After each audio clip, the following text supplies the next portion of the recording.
Well, the world and its double is how we styled this. This is simply a high visibility, flashy way of reminding people whose eyes fall upon that text that the world has a double. The world is not entirely or completely what it seems to be.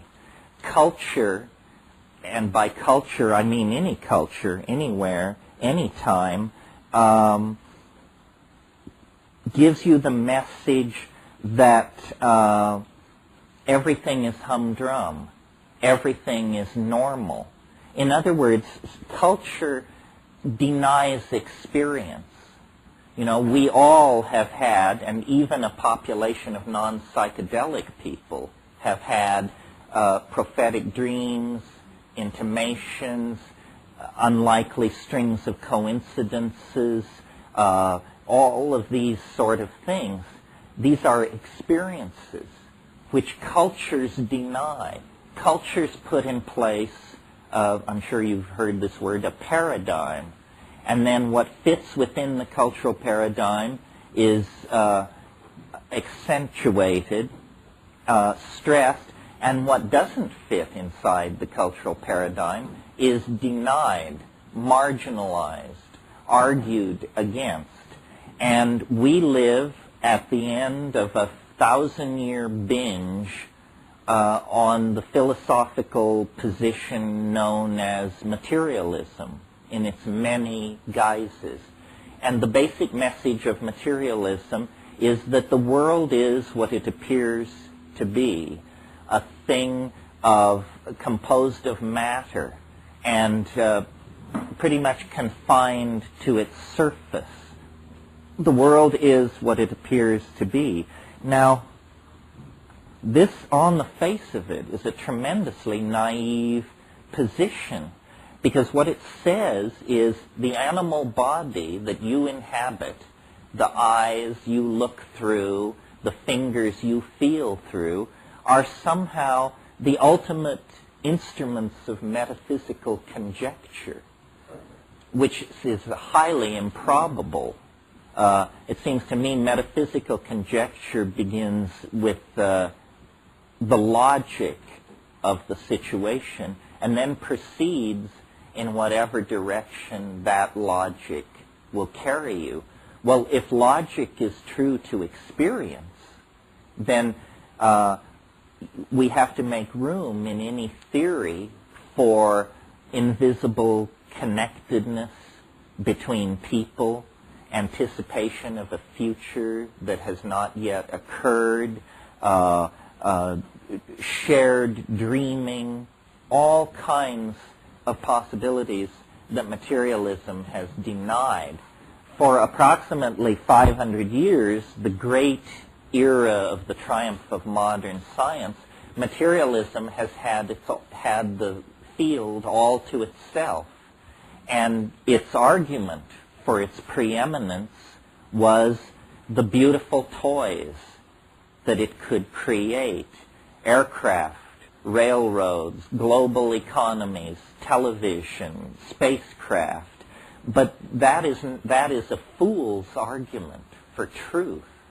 I mean, that's, after all, how a medicine show operates, you know. The juggler is so good, the medicine must be even better. This is not an entirely rational way to proceed. And now, at the end of 500 years of the practice of rational, quote-unquote, scientific culture, we're literally at the end of our rope.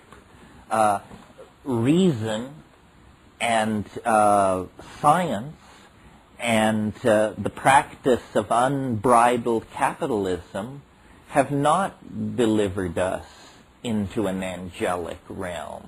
Quite the contrary. They've delivered 3% of us into an angelic realm, completely overshadowed by guilt about what's happening to the other 97% of us who are eating it.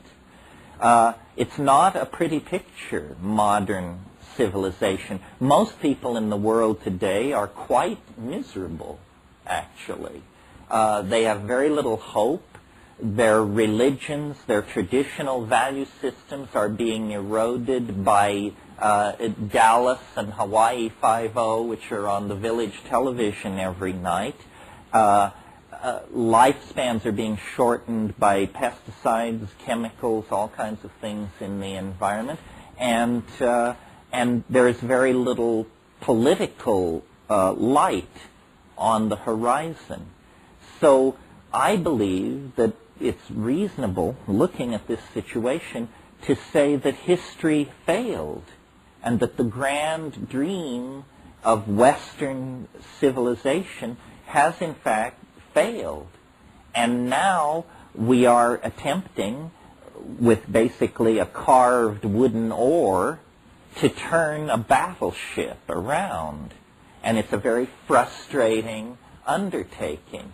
The momentum for catastrophe is enormous in this situation. But it's not 100% certain that catastrophe is what we're headed for, because we are not 100% unconscious. There are people struggling to figure out how to control population, struggling to figure out how to balance the relationship between the masculine and the feminine, struggling to bring amelioration of hunger and disease to various parts of the world. So we're in essentially a tragic situation. A tragic situation is a catastrophe when you know it, you see. And part of the Western impulse has been to subjugate all other cultural styles to our own. And this has taken the form of actually swallowing and digesting Native American culture. The ethnicity of European culture has been replaced by the mega-culture of Nouveau Europa, whatever that means. Cultures are melted down in the belly of the Western scientific beast, and then they become structural members in an ever-expanding edifice of Western scientism. However, the psychedelic experience, as practiced by shamans in many, many parts of the world, is apparently a bite too large to swallow. Psychedelics arrived on the Western agenda only about 100 years ago, when German chemists brought peyote to Berlin and extracted mescaline. And for the next 50 years, up until about 1945, 55 years make it, very little happened. Mescaline did not, though it was taken by Havelock Ellis and William James and F. Weir Mitchell, and it did not spawn a craze. It did not influence large numbers of intellectuals particularly. Then in the 40s, LSD was discovered. In the 50s, DMT and psilocybin were discovered. And then in 1966, all these things were made illegal. There was no real opportunity for Western science to grapple with these things before they were decided to be too hot to handle, made not only unavailable to people such as you and I, ordinary people, but taken off the agenda of scientific research. In the Middle Ages, the Church forbade dissection of human bodies, and medical students would visit battlefields and the gallows at night and steal the bodies of victims of war and executed prisoners in order to learn human physiology. Where that spirit of scientific courage has gone, I don't know, but there's very little of it left. Now people feed at the trough of government grants and enormous corporate research budgets, and the idea of actually pursuing truth or attempting to understand a phenomenon in an unbiased fashion, divorced from its commercial, social, and political dimensions, is unheard of. On hallucinogens and boundary dissolution. If you look at thousands of these experiences, they dissolve boundaries. They dissolve boundaries between you and your past, you and the part of your unconscious you don't want to look at, between you and your partner, between you and the feminine if you're masculine, and vice versa, between you and the world. All the boundaries that we put up to keep ourselves from feeling our circumstance are dissolved. And boundary dissolution is the most threatening activity that can go on in a society. People meaning government institutions, become very nervous when people begin to talk to each other. Yes, the whole name of the Western game is to create boundaries and maintain them. The church and the state, the poor and the wealthy, the black and the white, the male and the female, the young and the old, the gay and the straight, the living and the dead, the foreign and the familiar. All of these categorical divisions allow a kind of thinking that is completely cockamamie. After all, reality is, in fact, a seamless, unspeakable something. And we understand that to perceive it separately is a necessary adjunct to the act of understanding. But it is not the end of the program of understanding. The particulate data has to be recombined in a paradigm, a seamless overview of what is happening. And the drugs that Western society has traditionally favored have either been drugs which maintain boundaries or drugs which promote mindless, repetitious physical activity on the assembly line, in the slave galley, on the latifundia, the slave-driven agricultural project, whatever it is, in the corporate office. This is why, every labor contract on this planet, at least in Western civilization, contains a provision that all workers shall be allowed to use drugs twice a day at designated times, but the drug shall be caffeine. Now, the reason caffeine is so welcome in the workplace is because the last 3 hours of the workday are utterly unproductive unless you goose everybody with 2 cups of coffee, and then they can go back to the word processor, the widget tightening machine, or whatever they're doing, and mindlessly and happily carry on. If it were suggested that there be a pot break twice a day, you would think that civilization was striking the iceberg or something. And alcohol, like our society is an alcohol, red meat, sugar, and tobacco culture. And all of these are forms of speed, basically, in the way that we use them. I mean, yes, you can tranquilize yourself on alcohol, but you're pushing toward levels where a lifetime of tranquilizing yourself on alcohol will be a short lifetime if you use it that way. So there's a lot of tension in society between the great exploring soul and the assembly line citizen.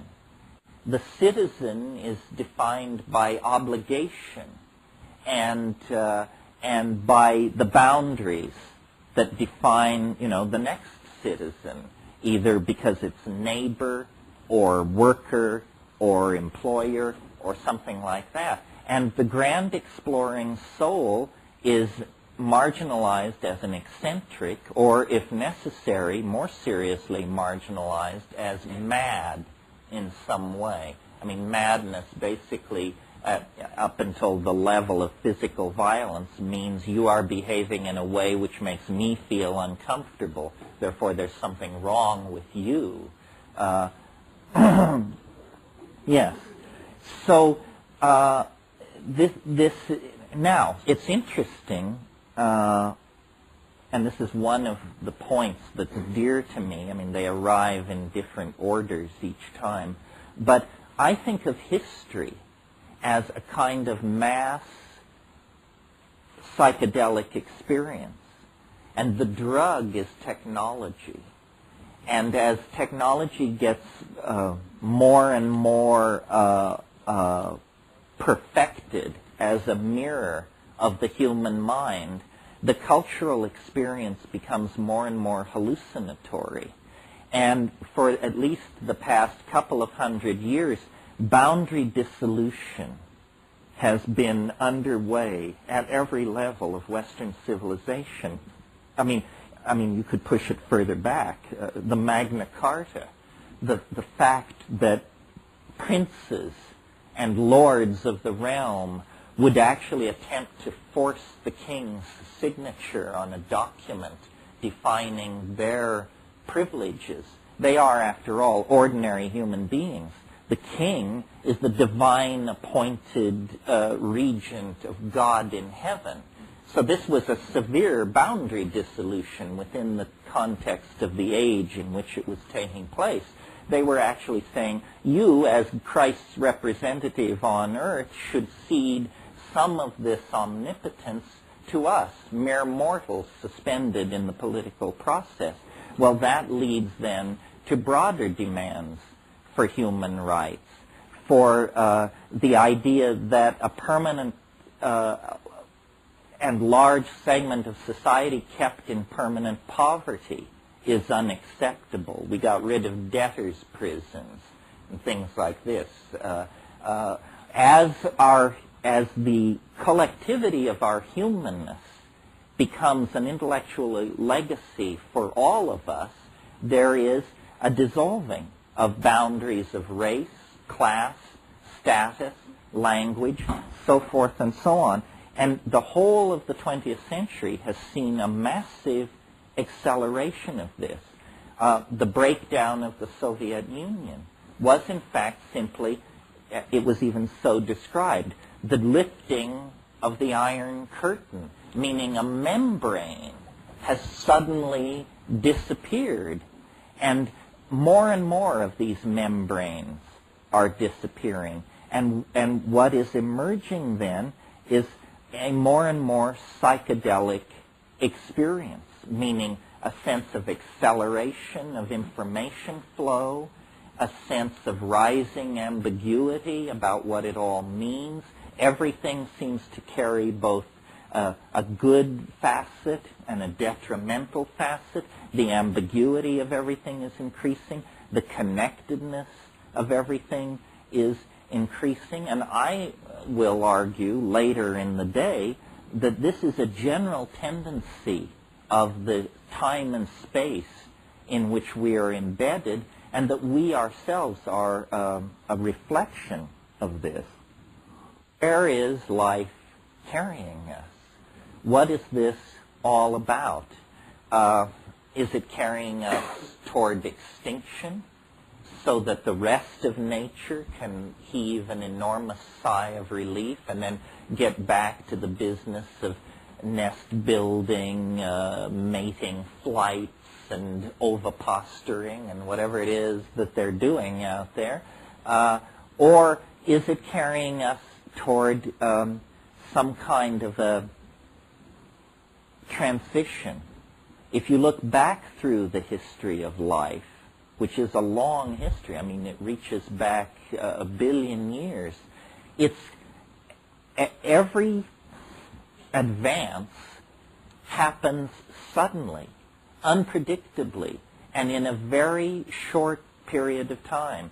some of you who stay tuned to the scientific literature may have noticed this series of articles that were around last week about what they're calling the Big Bang of biology.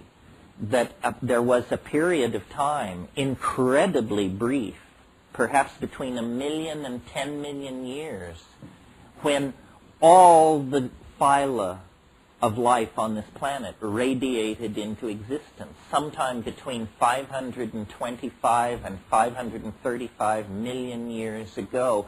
Just it all snapped into existence. The episode in which life left the sea is a similar, highly confined transition event. People recently have written about what they call punctated or punctuated evolution. Evolution is not apparently a slow curve of unfoldment. It is instead a series of equilibrium states punctuated by violent fluctuations in between, and then a new equilibrium state. So history, I believe, is not an aberration any more than leaving the sea could be called an aberration of marine existence. I mean, obviously it is not marine existence, and obviously we are not living in the same world as groundhogs and hummingbirds psychologically. But leaving the sea did not represent an ontological transition. It represented an extremely dramatic shift of modality. And this is what history is. History is characterized by its brevity, for one thing. I mean, we have packed more change into the last 10,000 years than the billion years which preceded it. I mean, and yet as entities, as animals, meat, we have not changed at all in 10,000 years.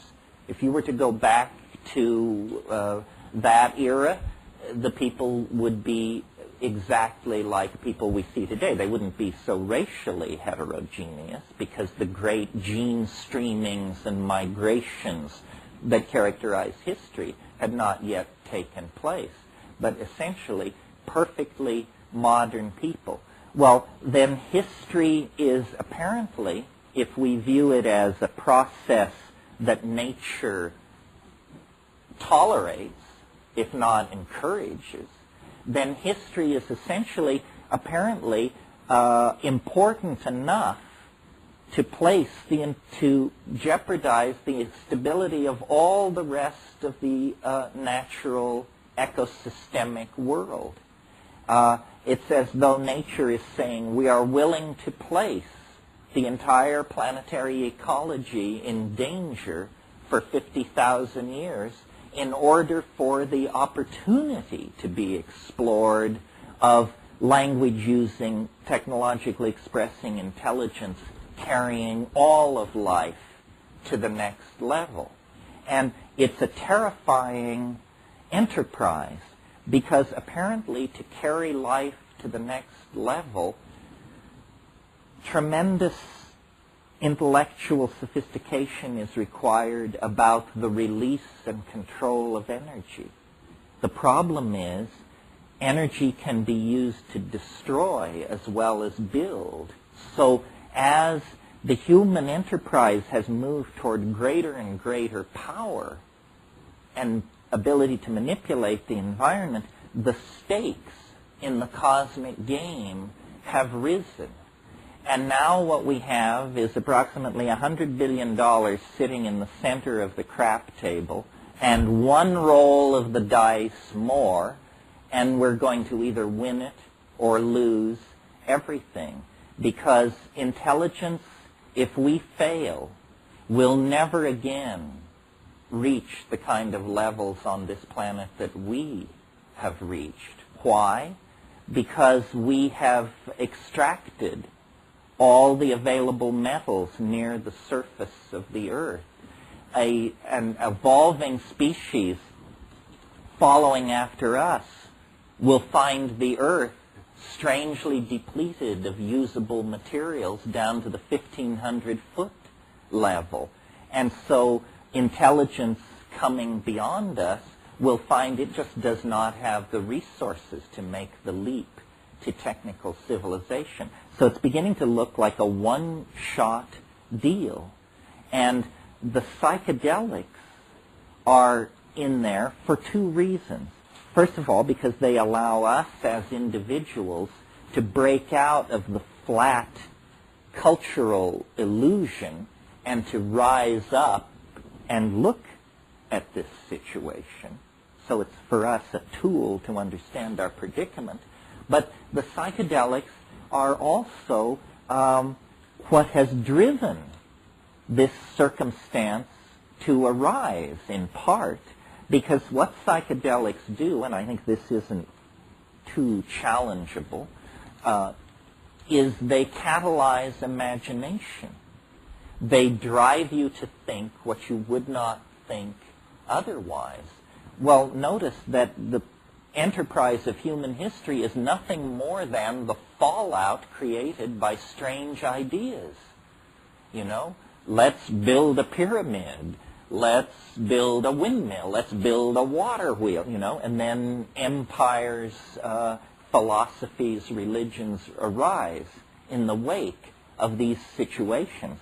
I've argued in the past, and I'm going to try not to repeat it here today because I think you've all heard it, but I will just mention it in a sentence or two, that the critical catalyst propelling us out of the slowly evolving hominid line and caused us to take an orthogonal right-hand turn into culture, language, art, yearning, probably was the inclusion of psychedelic plants in our diet during that episodic moment when we went from being fruitarian canopy dwellers to omnivorous pack-hunting creatures of the grassland. And it was the inclusion of psilocybin in our grassland diet that caused us to discover that there is a mind, and you can perturb it. I mean, think about, I don't think you could discover consciousness if you didn't perturb it, because, as Marshall McLuhan said, whoever discovered water, it certainly wasn't a fish. Well, we are fish swimming in consciousness, and yet we know it's there. Well, the reason we know it's there is because if you perturb it, then you see it. And you perturb it by perturbing the engine which generates it, which is the mind-brain system resting behind your eyebrows. If you swap out the ordinary chemicals that are running that system in an invisible fashion, then you see it's like dropping ink into a bowl of clear water. Suddenly the convection currents operating in the clear water become visible because you see the particles of ink tracing out the previously invisible dynamics of the standing water. The mind is precisely like that, and the psychedelic is like a dye marker being dropped into this aqueous system. And then you say, oh, I see, it works like this and like this. Well, if psychedelics are a catalyst for the imagination, and if history is driven by the imagination, it is driven through the fallout from the imagination, which is technology and culture.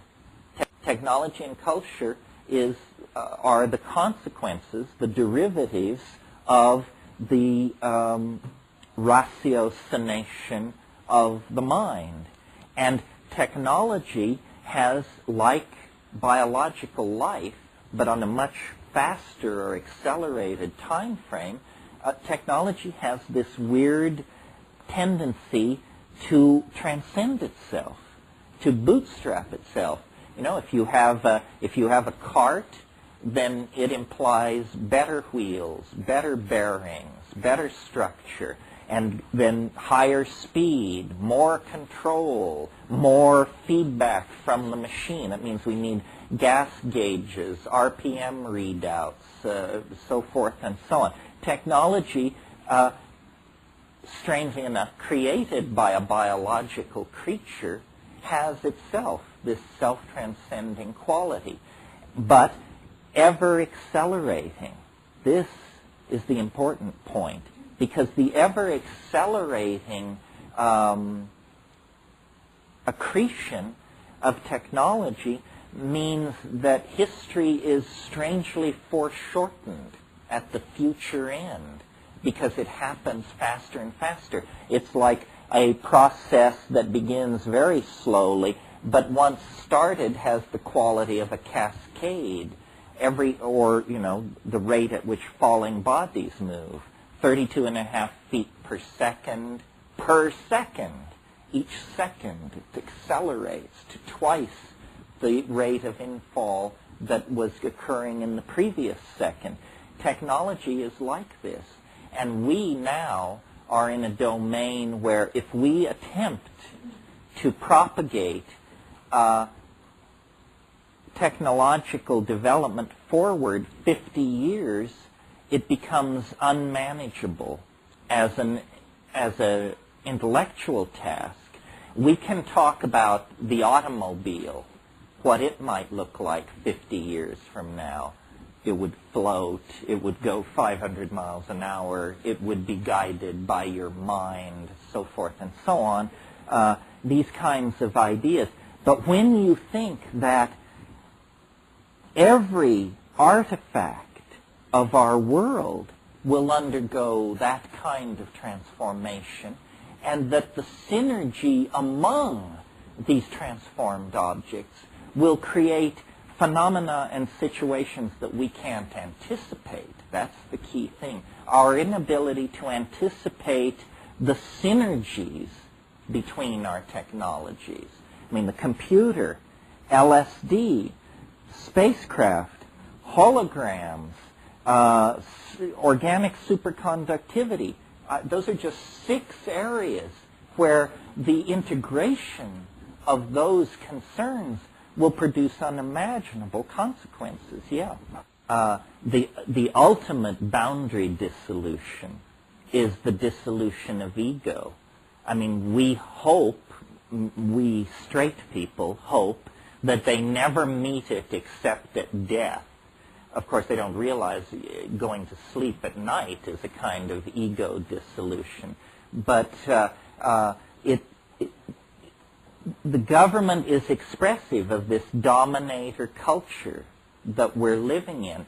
The ego is a very recent invention, and its hold on reality is very tenuous, and consequently it walks around imbued with fear. I mean, it feels itself to be a mouse in a world of dinosaurs.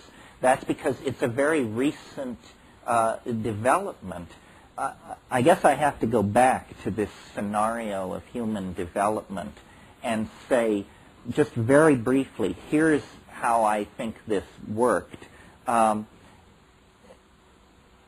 not going to run through the whole evolutionary scenario, but this thing about ego.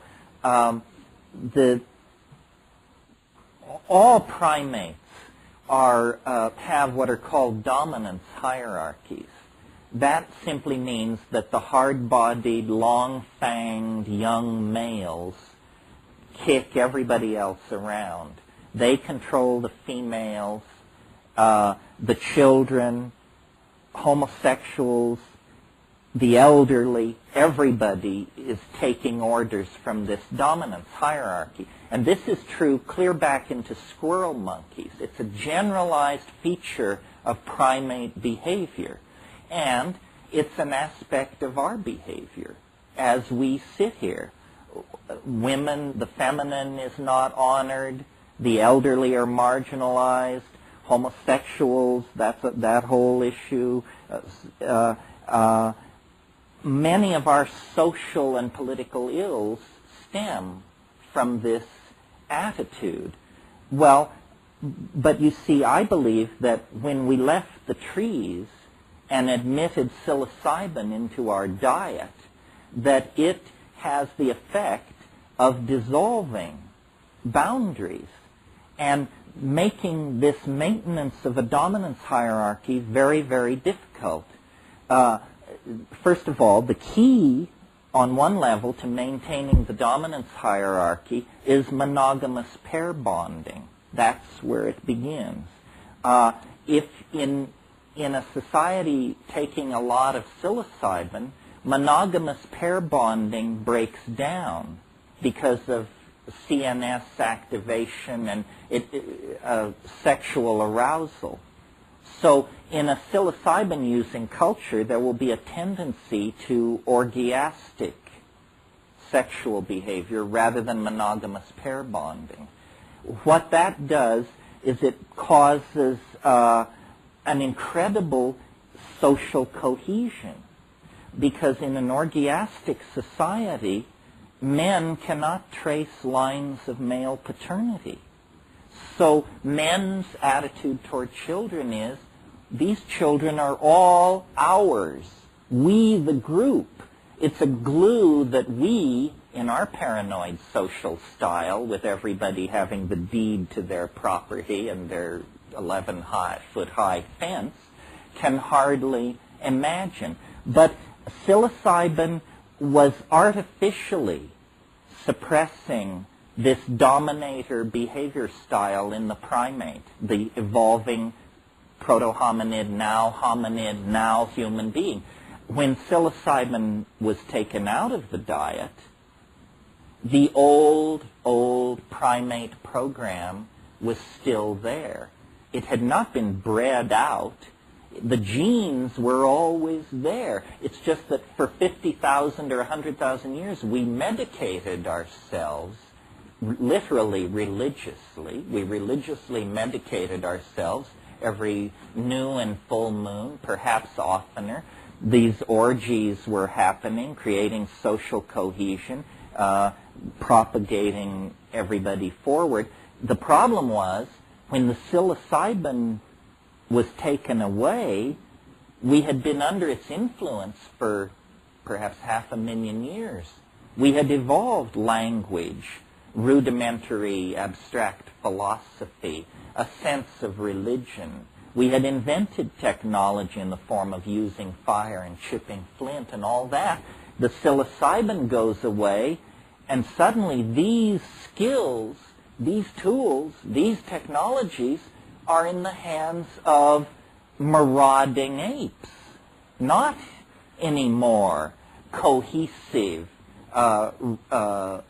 caring human social groups, but marauding territorial apes, driven by the desire to control all weaker members of the social group.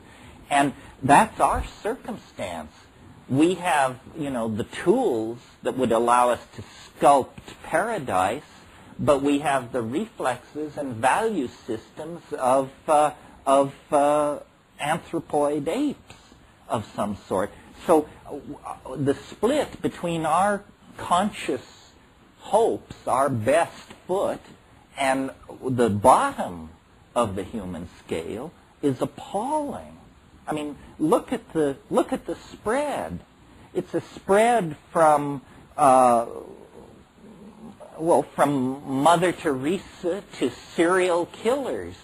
I mean, you don't get serial killers in the chipmunk population or the grasshopper population. I mean, these animals are not so set at variance with their basic nature that these kinds of pathologies can erupt. We, on the other hand, are half angel, half pack-hunting killer ape. I mean, we're an object fetish society. I mean, our entire psychology is characterized by a profound discontent. That's what we're about. It doesn't matter. No matter what's going on, after a little while, we get restless and move on. Other animal species are embedded in a kind of world of endless genetic cycling. No fox grows bored with hunting, you know. And yet our thing is a profound dis-ease. And I believe it's because, and slowly you forced me to do this whole rap, which I swore I wouldn't do, I believe it's because the psilocybin led us halfway toward a kind of Godhead, but then it disappeared, and we are left in this very peculiar situation. This is the myth of the fall.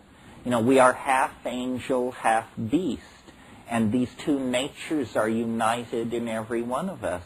And when you take psilocybin, you feel generally a great sense of community, an ascent to a higher level. If you completely restrict your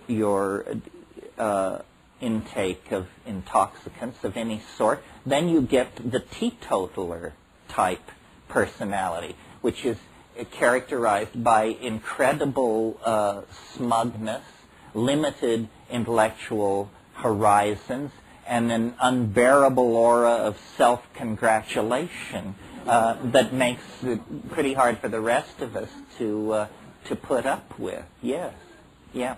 See, here is the final piece of this evolutionary key. Psilocybin, in small amounts, increases visual acuity. This is not an arguable point. I mean, you can just give people psilocybin and give them eye tests, and people with astigmatism see better. Your edge detection ability is greatly increased. Well, you can see that an animal like our remote ancestors, in a hunting environment in the grassland, if there's an item of diet that will make you a better and more efficient hunter, the equivalent of chemical binoculars lying around on the grassland, those animals that avail themselves of this technology will be more successful hunters. And so it was. Psilocybin animals using psilocybin were more successful at raising their offspring to reproductive age. Well, then at slightly higher doses, you get this CNS arousal, which in highly sexed animals, such as primates, arousal means sexual arousal, an erection in the male. So then and without the overwhelming influence of Christian ethics to guide their behaviors, I'm sure these organisms simply flopped in a heap and sorted it all out later. So that's the middle range of the dosage. Low dose, success in hunting. Medium dose, social cohesion achieved through ego dissolution and orgiastic sexuality. Yet higher doses, 5 grams and up, hunting is out of the question. Sex is out of the question. You're just nailed to the ground by the campfire, and in the course of the evening you discover religion, philosophy, art, and all of that. So here is a unique chemical that at every dose level synergizes activity that leads to greater coherency and self-expression. The driving of the imagination. Yes, in the question back here you said we can't create what we can't conceive of. This is why what the psychedelic experience does really is it stretches the envelope of the imaginable. I mean, what can be imagined can be created. What cannot be imagined is not part of the play. So psilocybin really was a stimulant for the production of intellectual product in the form of songs, rituals, dances, body painting, abstract ideas. All of these things are what we are most unique. Well, that's how it seemed to me. It seemed to me culture is a shabby lie, or at least this culture is a shabby lie. I mean, if you work like a dog, you get 260 channels of bad television and a German automobile. What kind of perfection is that? Our secular society, religion is completely devalued, and consumer object fetishism is the only kind of worth that we collectively recognize. I'm sure you've all seen the T-shirt that says, "He," notice he, "who dies with the most toys wins." That is, in fact, the banner under which we're flying here. And the level of unhappiness is immense. I mean, the level of unhappiness among the poor, they've always been miserable. But we've managed to create something entirely new in human history, an utterly miserable ruling class. I mean, there seems no excuse for that. Well, I guess this leads us to a subject worth talking about, which is it's very important to talk to the state or the substance. Or if you don't talk to it, it won't talk to you. It follows the rules of ordinary etiquette, and it does not speak to strangers. But if you will say to it the simplest thing, like, "Hello?" then it will say, "Hello." And you say, "Is someone there?" He says, "Yes, ready and willing, what's up?" But if you don't speak to it, it won't do that. That is, to my mind, the strangest property of psilocybin is this speaking in English business. I mean, LSD doesn't do that. Ayahuasca doesn't do that. Psilocybin does, for some reason. This is not my illusion. Nearly everybody who's spent time with it has commented on this. On DMT, you see who you hear on the mushrooms. On the mushrooms, you almost never encounter something that you can see. You see hallucinations, but you do not see the author of the data stream that's saying, "Did you know? I'll bet you did know," the standard form of address. But on DMT, they come bounding out of the woodwork. The strangest things happen on DMT, the most intense, and you can remember them. DMT is not like a psychedelic drug in the sense that you're getting into the contents of your hopes, memories, fears, and dreams. It's much more like a parallel continuum. It's much more as though you've broken through to some alien data space. One of the most puzzling things about DMT is it does not affect your mind. It simply replaces the world 100% with something completely unexpected. But your relationship to that unexpected thing is not one of exaggerated fear or exaggerated acceptance, as in, "Oh, great, the world has just been replaced by elf machinery." Your reaction is exactly what it would be if it happened to you without DMT. You're appalled. You say, "What happened?" Because you don't feel your mind moving. You just see that the world has been replaced by something that you could not have even conceived of or imagined before. And these entities, these things which look like dribbling, self-dribbling jeweled basketballs, something that the NBA might take an interest in,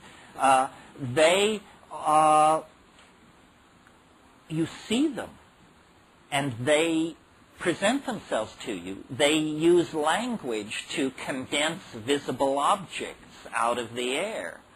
Now, I don't know why they're doing that. I mean, perhaps on one level I assume that they're trying to teach you to do that. On another level, they seem to be giving a demonstration of the fact that reality is made of language. They're saying, you know, if you don't believe reality is made of language, here, I'll make you one. And then blibbledy-blibbledy-blip, and there it is, and they hand it to you to be passed around in, you know, slack-jawed amazement among the human beings. This technology that they possess of these objects made of gold and emerald and chalcedony and agate that are morphing themselves even as you look at them are you know, technological dream come true. I mean, the lapis as elf excrescence or something like that. And why they're there, I don't know. And, you know, many, many questions. Where are they when you're not stoned? You know, do they have an autonomous existence somewhere? Or do they spring into existence a microsecond before you encounter them? Are they rooted in the dynamics of your psyche? Or are they no more rooted in the dynamics of your psyche than the World Trade Center? It's not clear. I mean, I think I mentioned at some point, just briefly, that the archetype of DMT is the circus. These things are clowns at one level. They're clowns. I mean, when you think of the circus, it's a very complex archetype. The circus is for children. It's a delight. But then, you know, and you take a child to a circus and there are 3 rings and absurd clown antics going on. But then you lift your eyes up to the top of the tent, and there the lady in the tiny spangled costume is hanging by her teeth, working without nets. It's about Eros and death. I think my first awareness of Eros was being 3 or 4, and these women in these tiny costumes spinning around and realizing, you know, if she falls, she dies. And then away from the center ring and all this action, there are the sideshows, the goat-faced boy, the thing in the bottle, the Siamese twins, and Fuzzy Charlie. All of that is also very DMT-like. It really is the archetype of the circus. I can remember when I was a kid in this small town in Colorado, every year at the 4th of July, the carnival would come to town for a week and set up, and we anticipated it throughout the year. But as soon as the carnival came to town, then you couldn't play outside after 9 o'clock at night because carny people are different, we were told. And, you know, their means of support, sexual proclivities, and choice of intoxicants might have run counter to this Midwestern Catholic mining town I was in. And so then there's this sense of the disruption, the danger, the drama, the interest, the fun, and then they go away, and life is as if they had never been there at all. And that's what DMT is like. I mean, it's a secret of such magnitude that it's inconceivable how it has ever been kept. Because, you know, in a world where information was fairly weighted, we would spend as much time talking about DMT as we spend talking about, I don't know, the West Bank or something. And as you see, by studying our newspapers, DMT is rarely, if ever, mentioned. I mean, never would be a good rule of thumb. The Western mind is very queasy around these experiences that cast into doubt its cherished illusions about how reality is put together. And when you get to DMT, you have hit the main vein. I mean, I hold it in reserve as the ultimate convincer. I mean, that's for there are these people running around, you know, who say, oh, you people who are into drugs, give me a good branch whiskey and a little TV. I think you're deluding yourself. Say, do you? Well, have you got 5 minutes to invest in this proposition, my cheerful friend? Because if you do, have I got news for you. It also seems to me, you know, considering the fact that DMT is a naturally occurring neurotransmitter, that you return to the baseline of consciousness in 15 minutes, that it's utterly harmless. What's the matter with our critics? Why are they so phobic of it? You know, what is it? Are you tainted forever if you know the position of your enemy? Why are they so afraid to give it a chance? Well, I think I can answer my own question, quoting a wonderful thing Tim Leary said years ago. He said, LSD occasionally causes psychotic behavior in people who have not taken it. Right. That is the problem, I believe, that these drugs are causing outbreaks of psychosis among people who won't get near them. And they are turned into frightened, paranoid order freaks reaching for, you know, extra-legal and extra-constitutional means to make your life hell. Obviously, their minds have been severely bent by the absence of this drug. However, the knowledge of it seemed to practically undo them. Next, Terence discusses the potential teachings of DMT. Yeah, I mean, the first teaching is priceless. It's that the world is beyond your ability to conceive or imagine. So give up any short-term plan to conceive or imagine. I think really the worth in these psychedelics is simply that they allow you to triangulate upon reality. I mean, in other words, if all you've got is awake and asleep, you can't go far with that. But if you've got awake, asleep, and DMT as points, you can build a much more dimensionally rich model of consciousness. I think that it has to do with your own intelligence. Truly stupid people aren't interested in psychedelics because they can't figure out what the point of it is. It feeds off intelligence. It's a consciousness-expanding drug. If you don't have any consciousness, it can't expand it. And I've met people who say, yeah, well, all this stuff and big bugs talk to you and say strange stuff. You say, yeah, well, you should have paid a little attention. I mean, it's amazing to me how people don't seem to, like, the less intelligent you are, the less challenging the psychedelic experience becomes, because the less capable of entertaining the implications you are. Because you just say, well, yeah, a lot of bright lights, and there's some talking bugs, and spaceships, and I don't know, you know.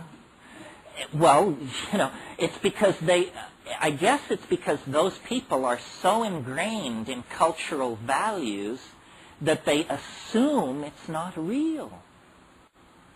They assume it's a trip, whatever that means. It means you have permission not to take this experience seriously. It's a trip. But what I've noticed is that based on quantum mechanics' need for an observer as part of any system, that's big news for our field of study, because what it means is hallucinations are as real as anything else. I mean, a hallucination is not like a Chevrolet, but on the other hand, a Chevrolet is not like a hallucination. Why should we demand that these things co-map over each other? A hallucination is a species of reality, as capable of teaching you as a videotape about Kilimanjaro or anything else that falls through your life. The question is, does DMT talk to you the way psilocybin does? It's interesting that these two compounds so closely related to each other. Both have something to say about language, but they say it in precisely opposite ways. Psilocybin, it's a teaching voice that speaks to you in your language. I had a very interesting experience that was an example of this to me. When I first started growing mushrooms, I had to do a lot of batch testing. And so I was taking mushrooms a lot. And I would get into these places with it where it would say, da-da-da-da-da-da-da-da-da, says, da-da-da-da-da-da-da-da, says.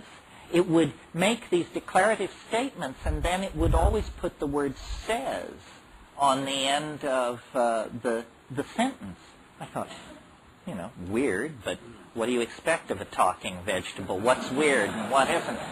So then I heard Watson's publication called Maria Savina and Her Mushroom Velada.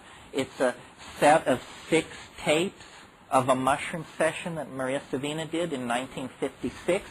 So here is Maria Sabina raving in Mazatec, and it's going along like this. Da-da-da-da-da-da-da-da-da, suh, da-da-da-da-da-da-da-da-da, suh. And I look in the interlinear translation, suh means says in Mazatec. So she's hearing it in Mazatec, I'm hearing it in English. So that's what psilocybin is capable of. What happens with DMT is it doesn't speak to you in English. It speaks to you in Elfish, and you understand. And under sufficiently hyped up conditions, you are able to reply. In other words, psilocybin pushes your brain state towards some kind of spontaneous glossolalia. And I think that this probably is mixed up with the generation of language itself. Because what happens on DMT, on high-dose DMT, is these machine elves, these dribbling basketball things, they use this musical sing-song language to make objects, which they then show you. They're like machines or animals or crystals or crosses between, I don't know, consomme and something else. They have these opalescent depths.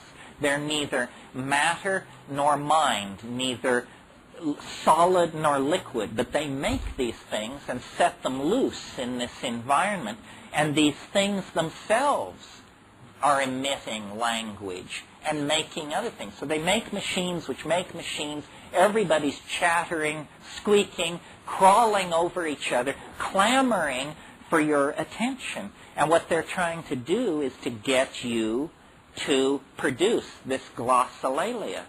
For some reason, which I cannot imagine why, when you're stoned and you do the glossolalia, it's an incredibly pleasurable experience.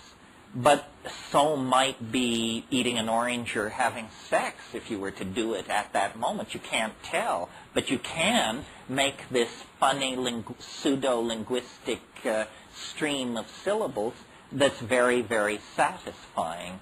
And, it has a bit of art in it.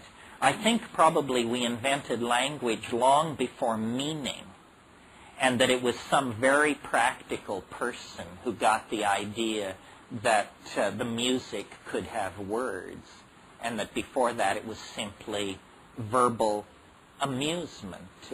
After all, the most readily at hand musical instrument is the human voice. I think that language as we practice it this afternoon in this room is an uncompleted enterprise, that language wants to be visual. It is in transition. Remember, it's from the silence of prehistory to the visual language beyond the eschaton, and the overlapping of silence and visual language gives you audio language. The more perfect logos would be beheld This is what Philo-Judaeus taught. And considering that many of these psychedelic compounds involved in the language phenomena, like DMT and harmine and harmaline, these all occur as part of human metabolism, ordinarily. And I think that it's possible that we are on the cusp of an evolutionary transformation of language having to do with an actual change in our physique, in our genetic output. Because why is it that monoamine oxidase inhibiting compounds like harmaline, specifically 5-methoxy-tetrahydroharmalan, occurs in the pineal gland and is the pineal gland has always been thought of as somehow connected to the soul. It was the seat of the soul for Descartes. And I think that maybe what history is the rather muddled situation that occurs in an animal species while it perfects a true language. And that we're not there yet, folks, because a true language is beheld. I think that the real nub of what we're trying to get at here is that the world is mental in some way that we do not yet understand, but that which we're edging toward understanding. And the world is made of language. I can't say that enough. And so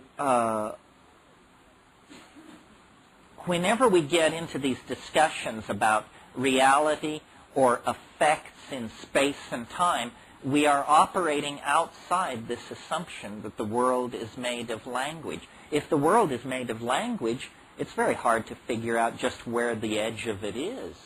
I mean, do we really need to believe in the existence of distant galaxies like NGC 245 if, in fact, the world is being produced in the human cerebellum as a phenomenon of language? What exactly is the ontological status of these distant parts of the universe that register only as the faint tracings on our instruments, then interpreted through the fishy fiat of a bunch of stacked up theories and formulas?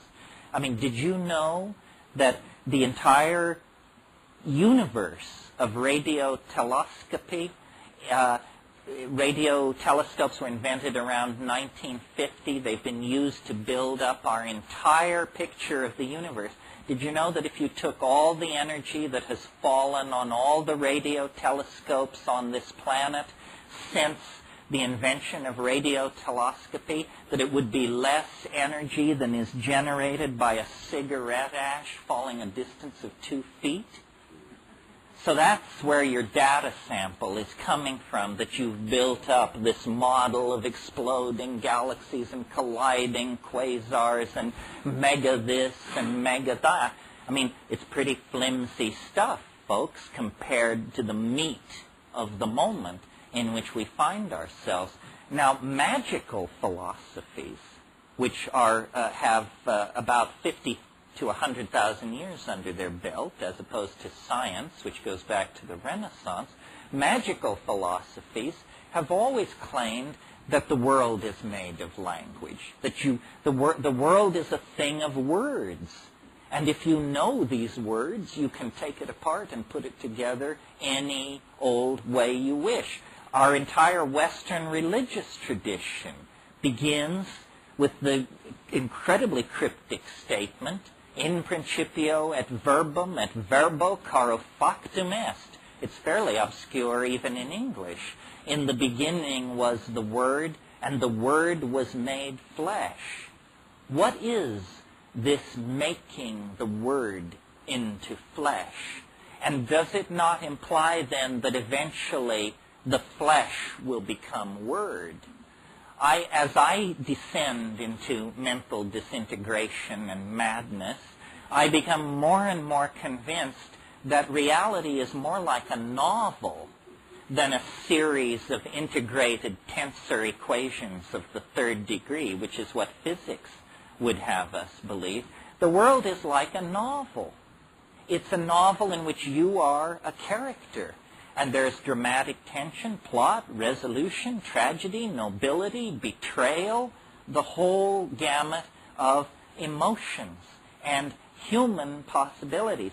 And what we tend to do is always to marginalize first our own experience and then all human experience.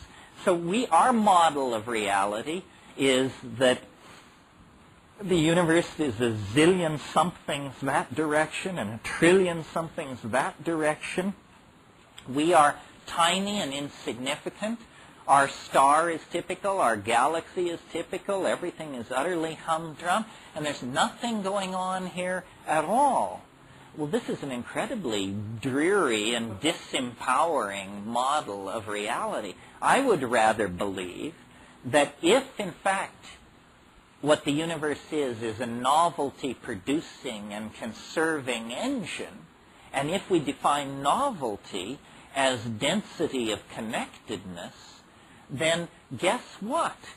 The human neocortex becomes the center of the cosmic drama, because the human neocortex is the most densely ramified and connected material object known to exist in the universe.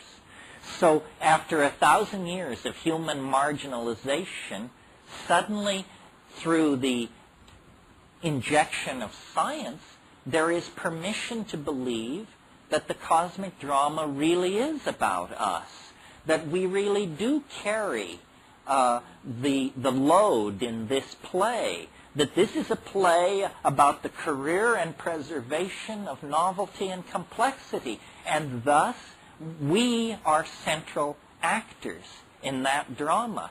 And hence, if something were to happen to us and our enterprise, the universe would be vastly impoverished by that loss. Well, now we're on the brink of decoding the human genome, and we will use computers to do this because we're going to have to keep absolute track of millions of units, of strings of characters. But the end result of this, I think, is that the flesh will be made word, and that we are textualizing our reality. And this may be what all these French people are screaming about that we can't understand, the so-called deconstructionists, because they keep saying reality, it should be dealt with as a text. If you don't treat it as a text, you will entirely miss the point of it. Well, I've been thinking about this for a while, and first of all, my life is very strange, because when I hit the mushroom at La Chirera in 1971, Interpol was looking for me. I had a price on my head. I had no money. I had blown my college education. I had no job skills. I had nothing. And that is, of course, as all folklorists know, the precondition for exaltation. If you're not poor and humble, I mean, what's the point, you know? So I was poor and humble, and then I got crossed up with this mushroom, and immediately life became art. Life became freakishly ordered, and plot elements began to unfold. And I have in my mind a picture of the curve of my mission, if you want to call it that. And weirdly enough, reality has not yet departed from the curve. Now the curve is getting steeper and steeper, and at some point, surely, reality and the curve will depart. Otherwise, decency forbids that I carry that thought further. But you do see what I mean, I think. And all of us are beginning to take textual control of our lives and be able to write the plot. You see, if what we're embedded in is a novel, or some work of art like a novel, then what you want to do is figure out who in the novel you are. I mean, if your name is Joe Blow, is the name of this novel The Lives and Worlds of Joe Blow? Or do you get to draw a bath for someone on page 230 and never be seen again? Now, as a character, the more conscious you become, the more you have free will within the context of the plot. I never understood this, and I'm not sure most people understand it. Like I grew up in Berkeley in the I was in Berkeley from 65 to 70, the golden age. I was so unconvinced of my own uniqueness that I never understood that the great drama that was unfolding around me, all I had to do was join, and I never joined. I thought it was spectator sport. I mean, I marched in the marches, I took acid, I got laid, I did all of those things. But what I mean by I didn't join is I didn't realize that the Grateful Dead were a bus ride away and that I could probably walk into that scene and make a place for myself. Or the Doors, or the Stones, or the Beatles, you pick it. In other words, I defined myself as a spectator rather than an actor. And we are all doing that far too much. You can get a lot rowdier than you are. You can make a lot more waves. There's been too much politesse and too much parlor etiquette exercised recently by the counterculture. It's perfectly all right to mix things up. It's perfectly all right to try and accelerate the plot. This will move your character nearer and nearer to the center of the action. And people have asked me then, is the goal to make yourself the novel about you? Is the goal to make the novel about yourself? I don't think so. The goal is to become the author of the novel. Then you can write any damn ending you want for your character or any other. And this becoming the author is this psychedelic detachment. And suddenly you go from being a chessman on the board, to the chess master looking at the board. It's empowering. It's self-control. Now, people who don't know this are like made of denser stuff than the rest of us. You can just part them like wheat and move through them because they have no sense of the nature of the game. They are still embedded in the old Newtonian paradigm and are completely powerless to control their own lives. That's what happens to you in the Newtonian game. All the power flows to, I don't know, the White House, the UN, Madison Avenue. It's not clear, but it certainly doesn't reside with you. More and more, I think we need to decondition. That's what I mean by following the plot as written. If you never decondition, you're just a character in somebody else's story. But if you decondition, you can begin to move your life the way you want. And miracles happen. Miracles do happen. They happen even to ordinary people in the realm of falling in love, because there's something about where the genes go that is very compelling to the universal logos that's watching over us all. So, you know, the stable boy can marry the princess if his heart is pure and the winds of the logos are at his back. That's why we love those fairy tales of the stable boy who inherits the kingdom, because we sense that as our story. The question is, how can you bring back the psychedelic experience? Or what can you bring? I know of two techniques, neither very satisfying, both in combination moderately effective but crude. The first is a voice-operated tape recorder. They sell these for a couple of $100. I've produced some amazing tapes with these. I have one voice-activated tape where you hear me clear my throat 200 times in the course of an evening. Because each time I would clear my throat, halfway through the throat clearing, it's voice-activated, the tape recorder. So it would catch the last half of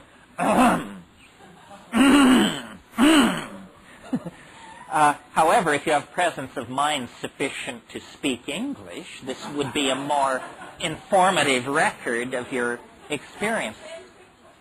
Yeah.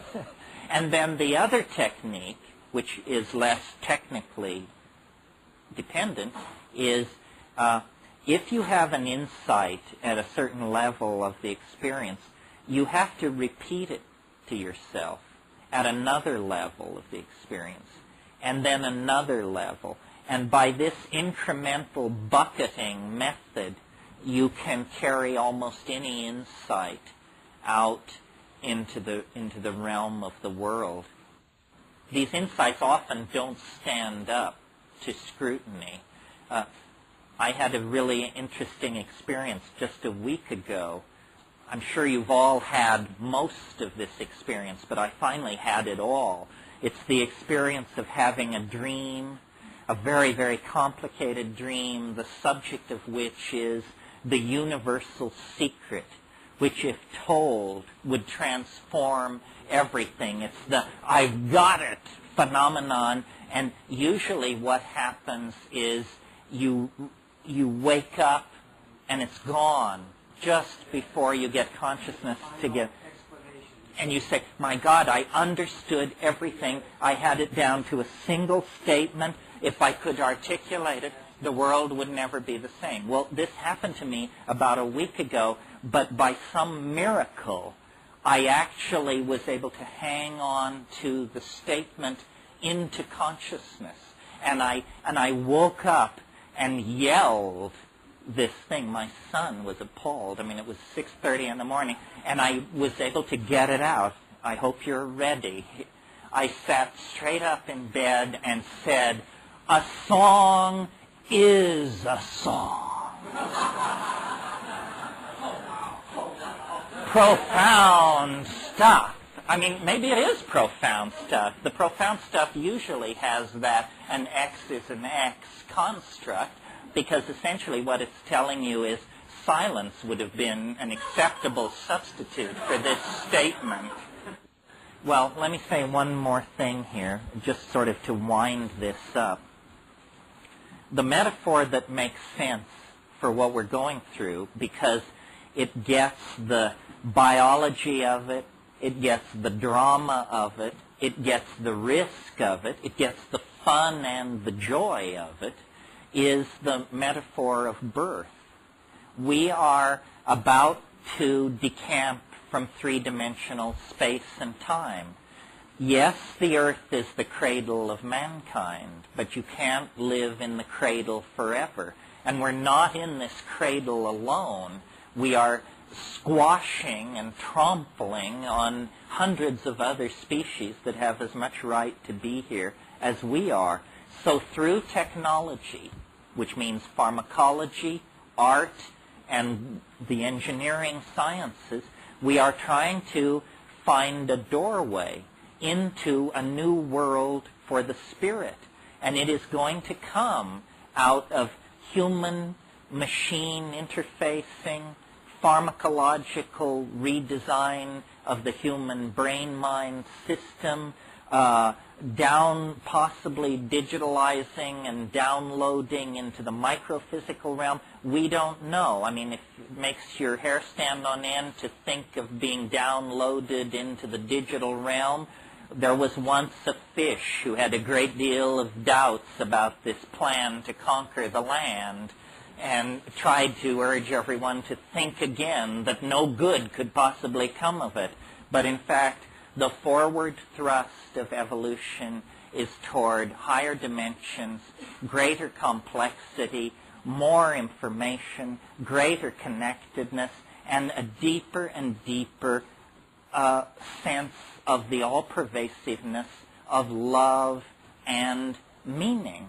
That's what it's really about. All these disparate physical elements come to nothing if they don't add up to more than the sum of their parts. And the more than the sum of their parts is this transcendental element which we call love. That is the part of the eschaton that has never left us, that accompanied us across the African grassland and into history. I mean, granted, bloodied and battered by the experiences of sexism and racism and so forth, but never lost as an ideal, never lost as a guiding light and an experience.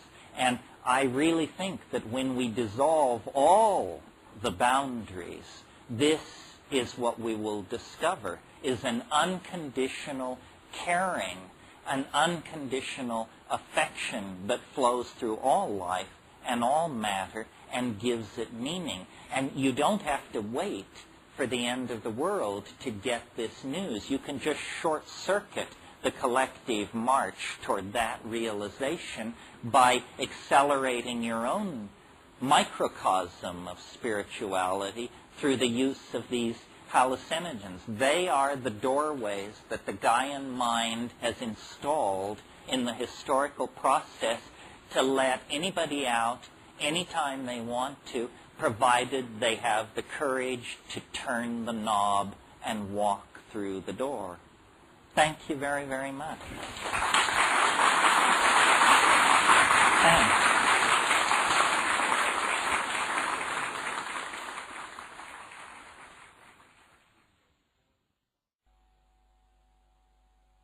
I don't like the part of what I do that is a cult of personality. I don't like it that a white guy sits at the front of the room and pontificates. And I don't know if you've figured out this shuffle, but I have, and I know that I don't know anything more than you know, really. And that it's just a funny circumstance of fate that you sit and listen and I speak, because there are no experts, and there is only, the integrity of doing and having done. And really, if you get the message, you will be able to transcend the need for any more of this, because it's really a message of self-trust and self-empowerment. And then what I'm also trying to create is a community of shared associations about these weird states, so that we don't have to all privately think we're losing our marbles. Let those who talk to the elves find each other and band together. I am not I am basically a scientist without portfolio, because no academic institution would ever trust me with a portfolio. But I move in the domain of the gurus, the channelers, the pontificators, and those with secret revealed knowledge from Atlantis and Lemuria. But I have contempt for all of that, whether it's true or not, because they got there the wrong way. You have to come through the rules of evidence and reason. Reason is not science. Don't confuse them. I'm very much a critic of science and the scientific method, but I don't think reason can be tossed out with that bathwater. What is being proposed here is that we're on the brink of the discovery of another world, a world as potentially transforming of our world as the discovery of the Western Hemisphere transformed European civilization in the 1500s. But the world that we're about to discover is inside the mind. It's mental real estate. We who have made consciousness our game by building cities, elaborating literatures, tossing up religions, and setting armies marching, we who have made consciousness our game have barely scratched the surface of human consciousness. And it's not like we haven't had a crack at it. I mean, these yogins have been over there digging away for millennia. Egyptian religion, Kabbalism, alchemy, Western traditions of mysticism.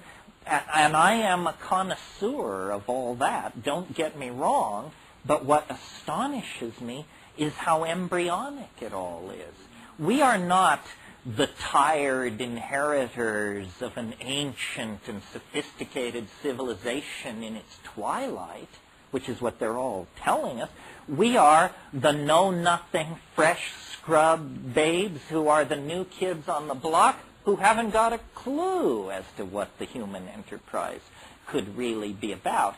And we are coming now through a very narrow historical neck where the accumulated stupidity of the last 5,000 years, the dues now have to be paid. It ain't fair. We didn't do it. You know, we didn't bring the slaves from Africa. We didn't invent oligarchy. We didn't do all these things. Nobody's interested in our whining about how we didn't do it. It's in your face. And it's clearly a crisis of two things, of consciousness and of conditioning. These are the two things that the psychedelics attack. We have the technological power, the engineering skills to save our planet, to cure disease, to feed the hungry, to end war. But we lack the intellectual vision, the ability to change our minds. We must decondition ourselves from 10,000 years of bad behavior. And it's not easy. I mean, imagine, I don't know how many of you have ever confronted the fact that you were addicted to something. And some addictions are really serious. If you've ever been addicted to tobacco or heroin, I'm sure you know what I mean. Well, then imagine a global population addicted to a drug, the use of which is killing us, but we can't, there's no doctor saying you should. There's no rehab clinic to go to when you're a species.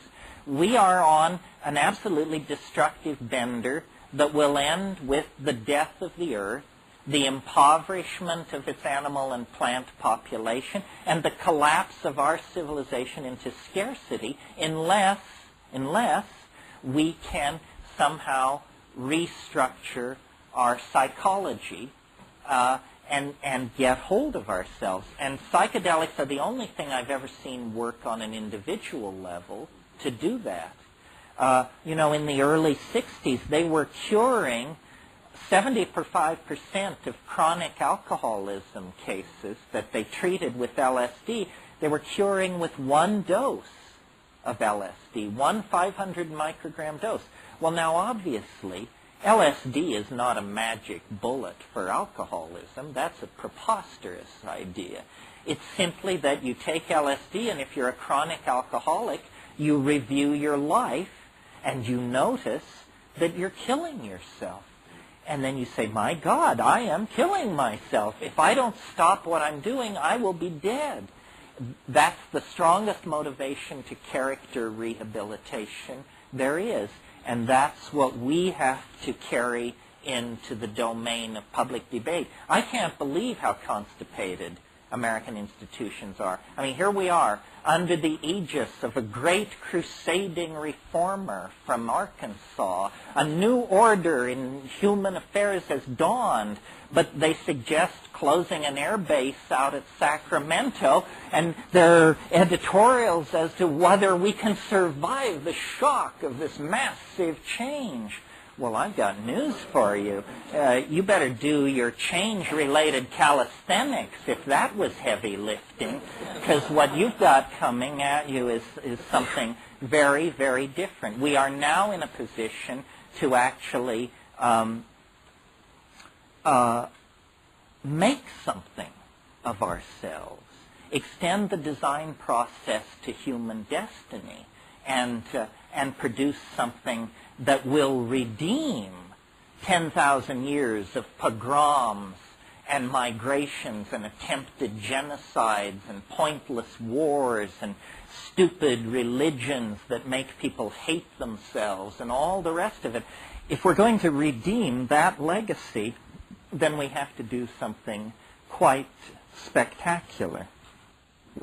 Okay, now I will talk a little bit about what I've learned from psychedelics.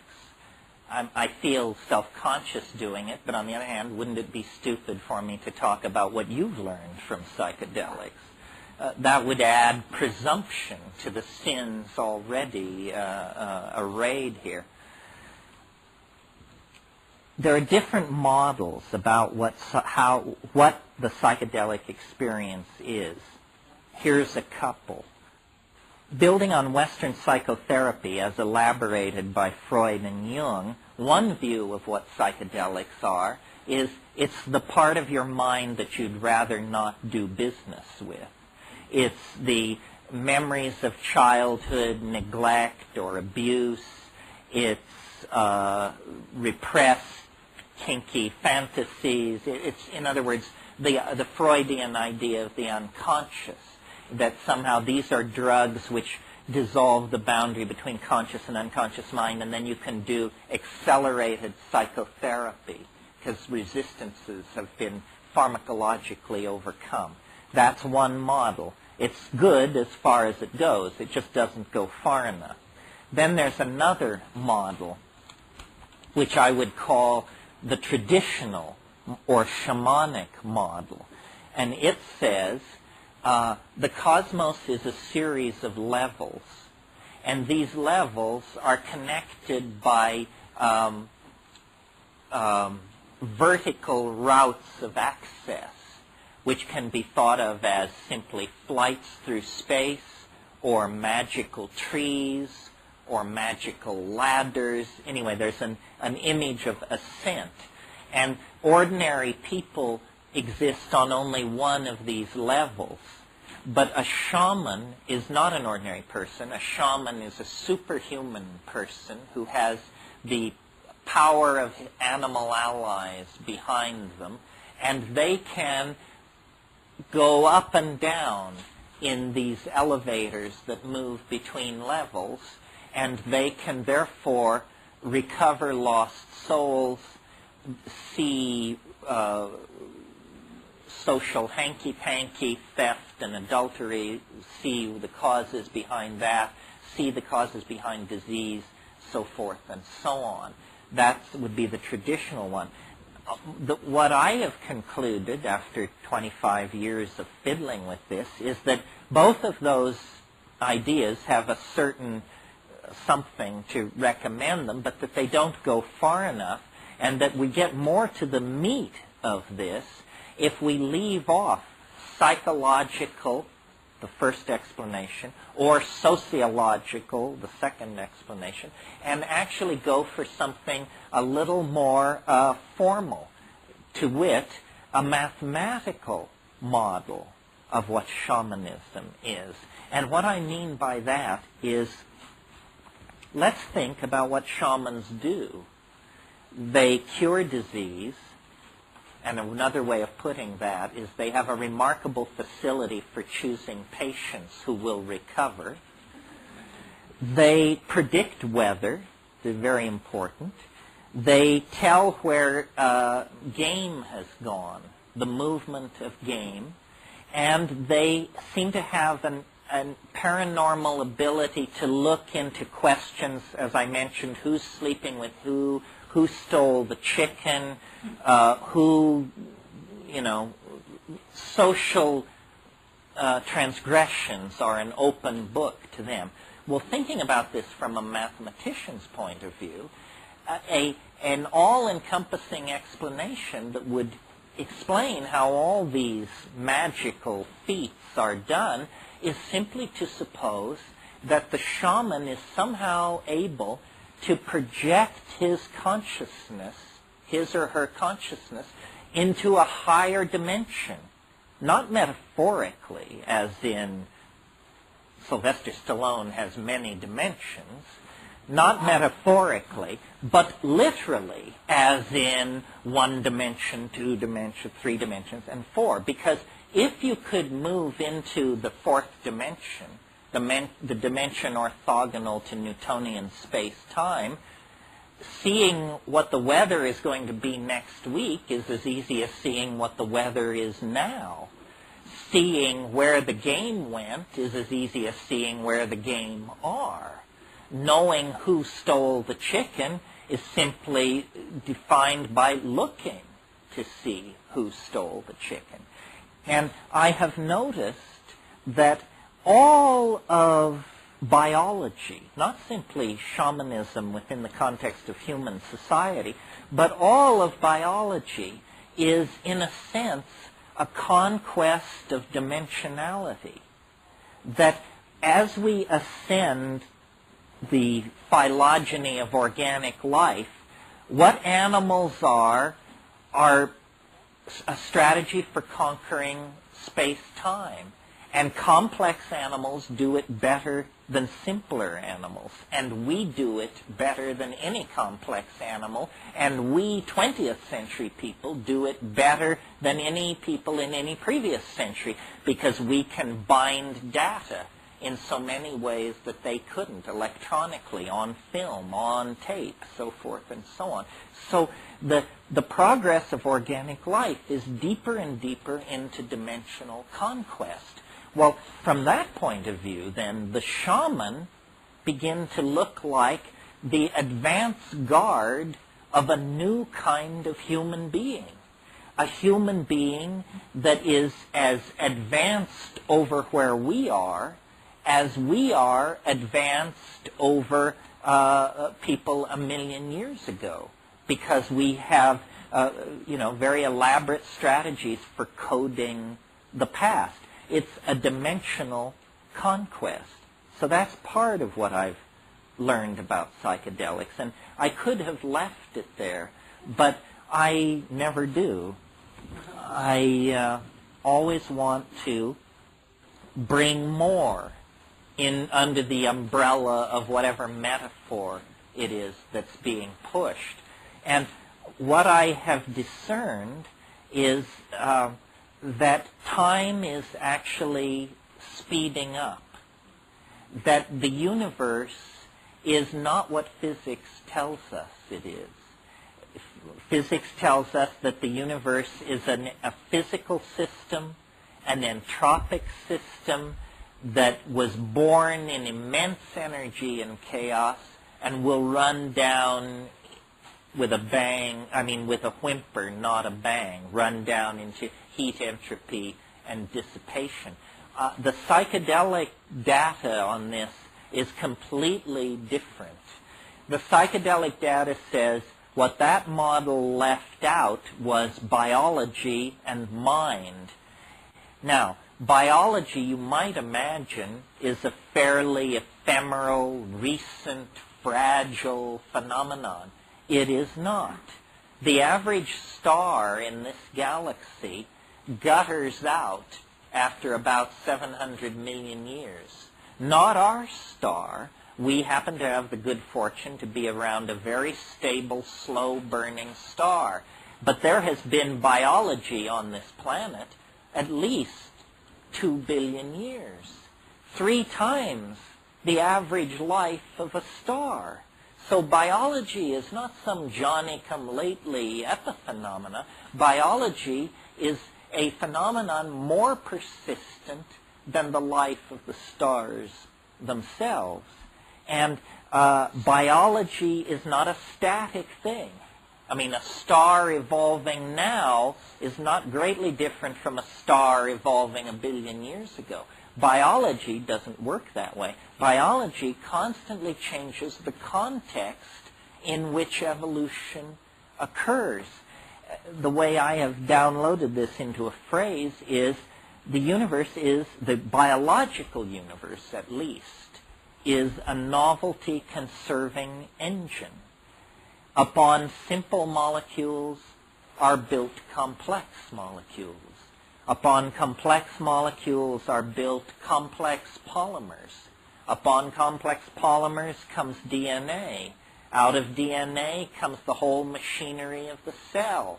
Out of cells comes simple aggregate colony animals like Hydra and that sort of thing. Out of that, true animals. Out of that, ever more complex animals, organs of locomotion, organs of sight, organs of smell, complex mental machinery for the coordinating of data in time and space. This is the whole story of the advancement of life. And in our species, it reaches its culmination, and it crosses over into a new domain where change no longer occurs in the atomic and biological machinery of existence. It begins to take place in this world which we call mental. It's called epigenetic change, change which cannot be traced back to mutation of the arrangements of molecules inside long-chain polymers, but change taking place in syntactical structures that are linguistically based. And people have probably been using language with considerable facility for probably 50,000 years, possibly more.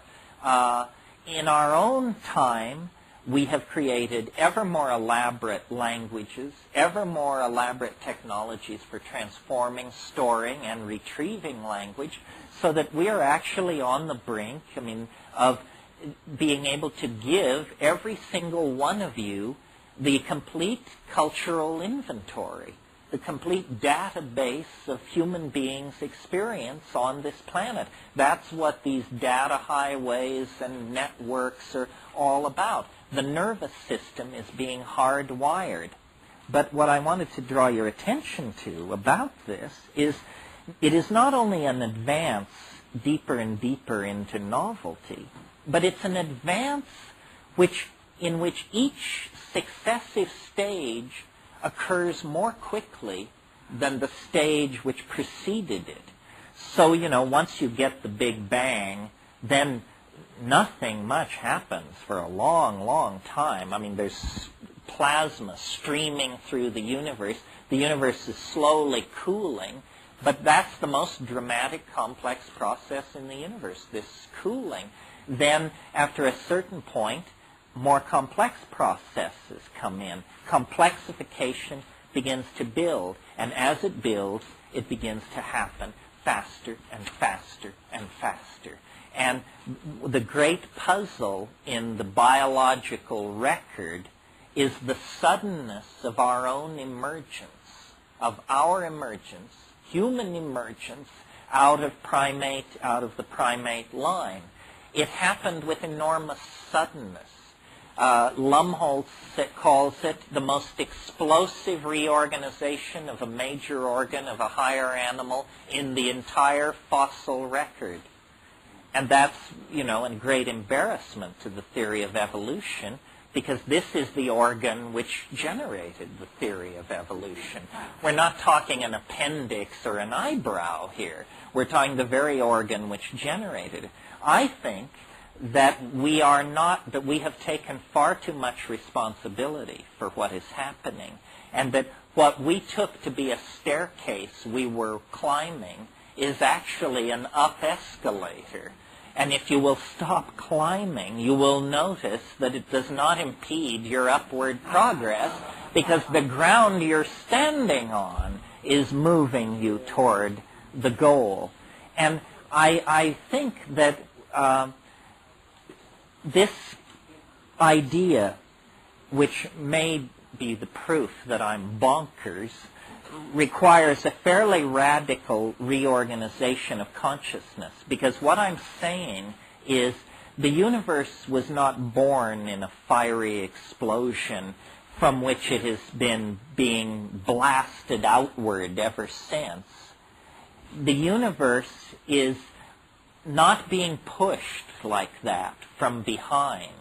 The universe is being pulled from the future toward a goal that is as inevitable as a marble reaching the bottom of a bowl when you release it up near the rim. You know, if you do that, the marble will roll down the side of the bowl, down, down, down, and eventually it will come to rest in the lowest energy state, which is the bottom of the bowl. That's precisely my model of human history. And now, bear in mind what the competition is peddling. The competition is peddling the idea that the universe sprang from nothing in a single moment for no reason. Now, whatever you think about that, notice that it's the limit case for credulity. Do you understand what I mean? I mean, if you can believe that, it's hard for me to imagine what you would balk at. If we were to sit down and say, let's see who can think of the most unlikely thing that could possibly happen, I submit to you, nobody could top the Big Bang. It is the improbability of improbabilities. It is the mother of all improbabilities right there. So I'm suggesting something different.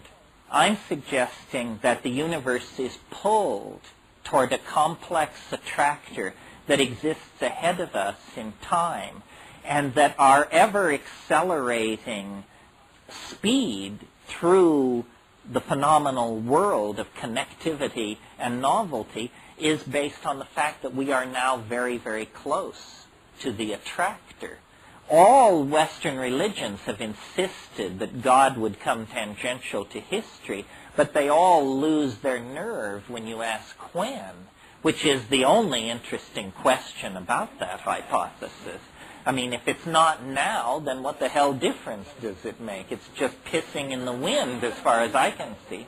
I think that the very real social crisis that is upon us, the crisis of population, of resource depletion, of atmospheric degradation, of epidemic disease, all these crises indicate that we are now down to the short epochs of this process of universal ingression into novelty, and that in fact it makes no sense whatsoever to speak of a human future. There is no human future. It's inconceivable, given where we are today, that to speak of the human world 1,000 years from now, or 500 years from now. It is literally, it either doesn't exist, or it's beyond our power of imagining. It isn't simply going to be non-polluting cars and smaller hi-fi speakers. I mean, that's an idiot's notion.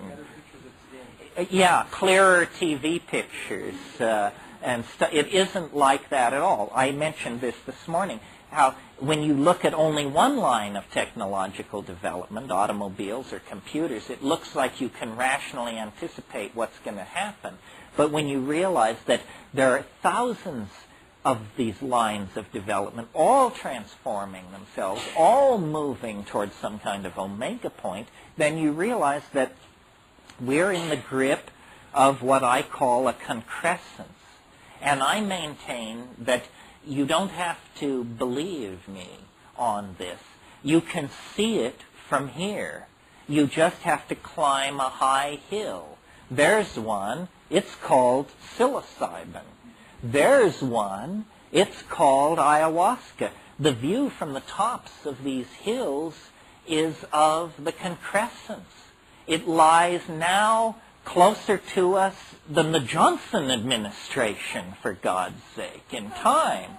And, I have an elaborate mathematical theory to back this up, which you should gratefully learn you are not going to be flayed with this afternoon, but I think it's going to be become more and more important for people to delinearize their view of time. Decondition yourself from the lie of history. After all, if time were space, history would be a spider web. So bear that in mind. Concrescence. Concrescence is a word that I cribbed from the metaphysics of Alfred North Whitehead. And in fact, much of what I say, Whitehead provides the foundation for. He, like myself, had the idea that history grows toward what he called a nexus of completion. And these nexi of completion themselves grow together into what he called the concrescence. So a concrescence is a domain of extremely high novelty in comparison to whatever it's embedded in. So for instance, you walking in the wilderness, you are a concrescence because you are more complex than the medium you're moving through. A raisin embedded in a cornmeal muffin is a concrescence. It is more complex than the muffin matrix in which it finds itself. So a concrescence is a local state of unusually high complexity. And a concrescence exerts a kind of attraction. Let's call it the temporal equivalent of gravity. So that all objects in the universe are drawn through time, not space. Gravity draws you through time. Gravity draws you through space. Time draws you toward the concrescence. This is why the universe is seen to be becoming more and more complex, faster and faster. The idea being, you see, that each epoch being shorter than the one that preceded it, this generates an asymptotic curve of approach. And it's become a cliche of our culture that time is speeding up.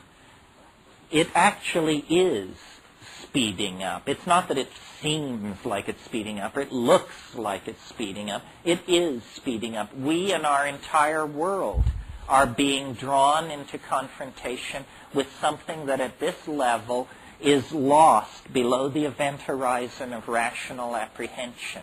That's a fancy way of saying you can't know jack shit about it at this point in time. There will come a moment when it will rise above the horizon of rational apprehension. But and I think that history is a set of nested resonances. This is what I mean when I say nothing is unannounced. Nothing can take you by surprise if you've really been paying attention, because everything is preceded by its harbingers and heralds. And we are living in an era now where there is a great deal of apocalyptic expectation, anticipation, and hysteria for several reasons. First of all, because Christianity just is hysterical in all times and places. Second of all, there's a built-in goose in the calendar because we're approaching a millennial year, and that always exacerbates this Christian thing outrageously because of the promise made, amen, amen, I say to you, this generation shall not pass away before I return to clean your plow or whatever it is. And there is the physical evidence all around us that we are the witnesses to a planetary crisis that we cannot control or manage. I mean, it's very hard to believe that we could manage ourselves back into a steady state. I mean, yeah, the Jews are talking to the Arabs and they're trying to get things straightened out in South Africa, but what about the global population curve? What about the degrading atmosphere? I mean, you don't necessarily, you're just as dead even if you're not killed by a racist or a fascist. So we can get certain problems under control, but it seems certain problems are beyond our control. Also, there's another level to all this, which is when you take cores from the Greenland ice, or make side-ranging radar maps of the Canadian Shield, you discover that we are not the only force for disruption and chaos wandering around the universe looking for trouble. The universe is an incredibly chaotic and unstable place. Planetesimal impacts on the Earth have reset the biological clock at least 3 times in the last billion years. What we have been living through for the past 50,000 years is an unusual era of metastability, and it has allowed us to create a global civilization. But we can't assume that we have 50,000 years of stability ahead of us, or even 100,000 years of stability ahead of us. And finally, this curious resistance to the idea of the end of the world always amuses me, because maybe the world will end and maybe it won't end. But have you ever noticed that the end of your world is an absolute certainty? You're going to go into the yawning grave, and rather soon, I should suspect, and possibly sooner than you're prepared for. So quibbling over the end of other people's world seems like a philosophical argument compared to the certainty of your own finality. Yeah. And I've been thinking about, the question is, out of Stephen Hawking's book about parallel worlds and black holes and stuff, how can these physical oddities or anomalies be related to what I'm talking about? Well, first of all, we don't know what a black hole is. A black hole has at the center of it a singularity. The definition of singularity is you don't know what it is. This is a fishy way of making theories, by the way. Stephen Hawking is a prime example. At one point in his career, he was very keen for what were called mini black holes. And these were black holes that were under a centimeter in size. And a certain reading of his theory required 10 high 16 of these things in the universe. Well, when you realize that there's a singularity at the center of each one of them, you say, well, hell, what kind of physics are you doing if you have a physical theory that has 10 high 16 exceptions to whatever rules it lays down? This isn't a theory. This is a sieve that you're waving around in the air.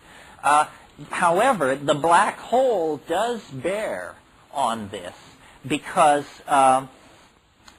imagine an observer standing outside the event horizon of a black hole, watching an object approach the black hole. What you see, and this is similar to the argument or the example I gave a few minutes ago of the marble on the edge of the bowl, what you see is this, let's make it a spacecraft. This spacecraft that approaches the event horizon of the black hole, and then it's caught in the gravitational tidal forces of the black hole, and it begins to go faster and faster, around and around, faster and faster, and at a certain point it disappears into the singularity. This is from the point of view of an observer outside the system. Now we flash to the stalwart captain and crew on the bridge of this starship. What happens from their point of view, what happens is as they sink below the event horizon of the black hole and start the descent toward the singularity, time and space are dilated so dramatically that the singularity recedes to an infinite distance and you fall forever toward it. Well, what I would like to suggest, based on, here's what I'd like to suggest. This is one way of thinking about it, that our planet is on a collision course with something which we actually, at our present state of knowledge, don't have a word for. A black hole is simply a gravitationally massive object, so massive that no light can leave it. what I'm talking about is something like that, except that it isn't so much gravitationally massive as temporally massive. We are being sucked into the body of eternity, and I think it's going to happen very soon. Now, an obvious objection that someone would make to this, it's a probabilistic objection, is they would say, don't you find it rather unusual that your own very minute and finite life should occur so close to this moment of universal dramatic climax? Doesn't that clue you to the fact that you might be slightly deluded? To which I reply, not at all. Because I think of this event horizon as a series of like ghost horizons. And once you enter into history, what history is the outer shell of the gravitational field of the attractor of the concrescence. In other words, history is the disturbance in nature which precedes the concrescence.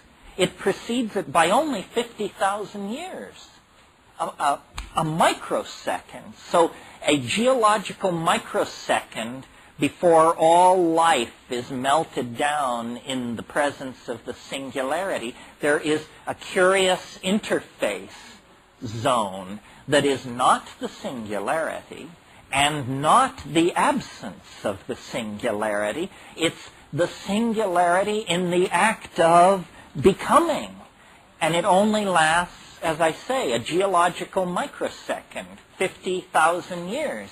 But if you happen to be born inside that microsecond, then you have a very curious perspective on the phenomenon indeed, because you observe it from within inside the shell of the historical vehicle. Yeah. Here's the point I want to make. If you have a universe like that, 72 billion years in duration, it will undergo half of its evolution in the last 30 seconds of its existence.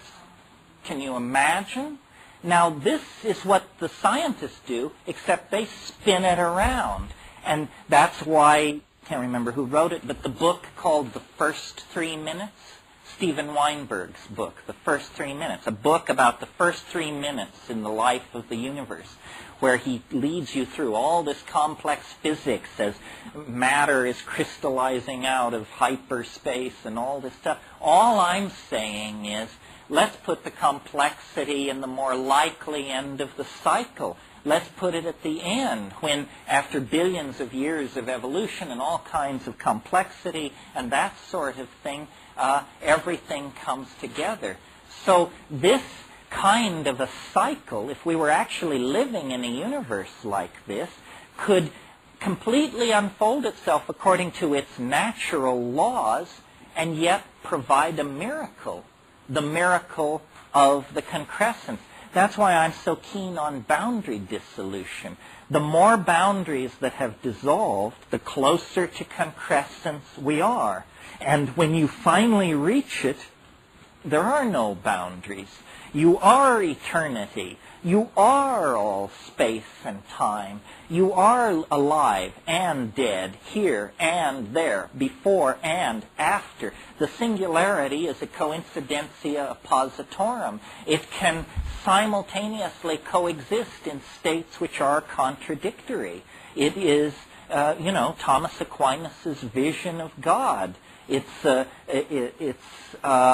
something which transcends rational apprehension. But it gives the universe meaning, because all process then can be seen to be a seeking and a moving and an effort to approximate, connect with, and attend to this transcendental object at the end of time. One way of thinking of it is like those bar balls that they hang in discos that send out thousands of reflections off everybody and everything in the room. Well, think of the transcendental object at the end of time as that bar ball, And then those reflected, twinkling, refractive lights are religions, scientific theories, gurus, works of art, poetry, great orgasms, great souffles, great paintings.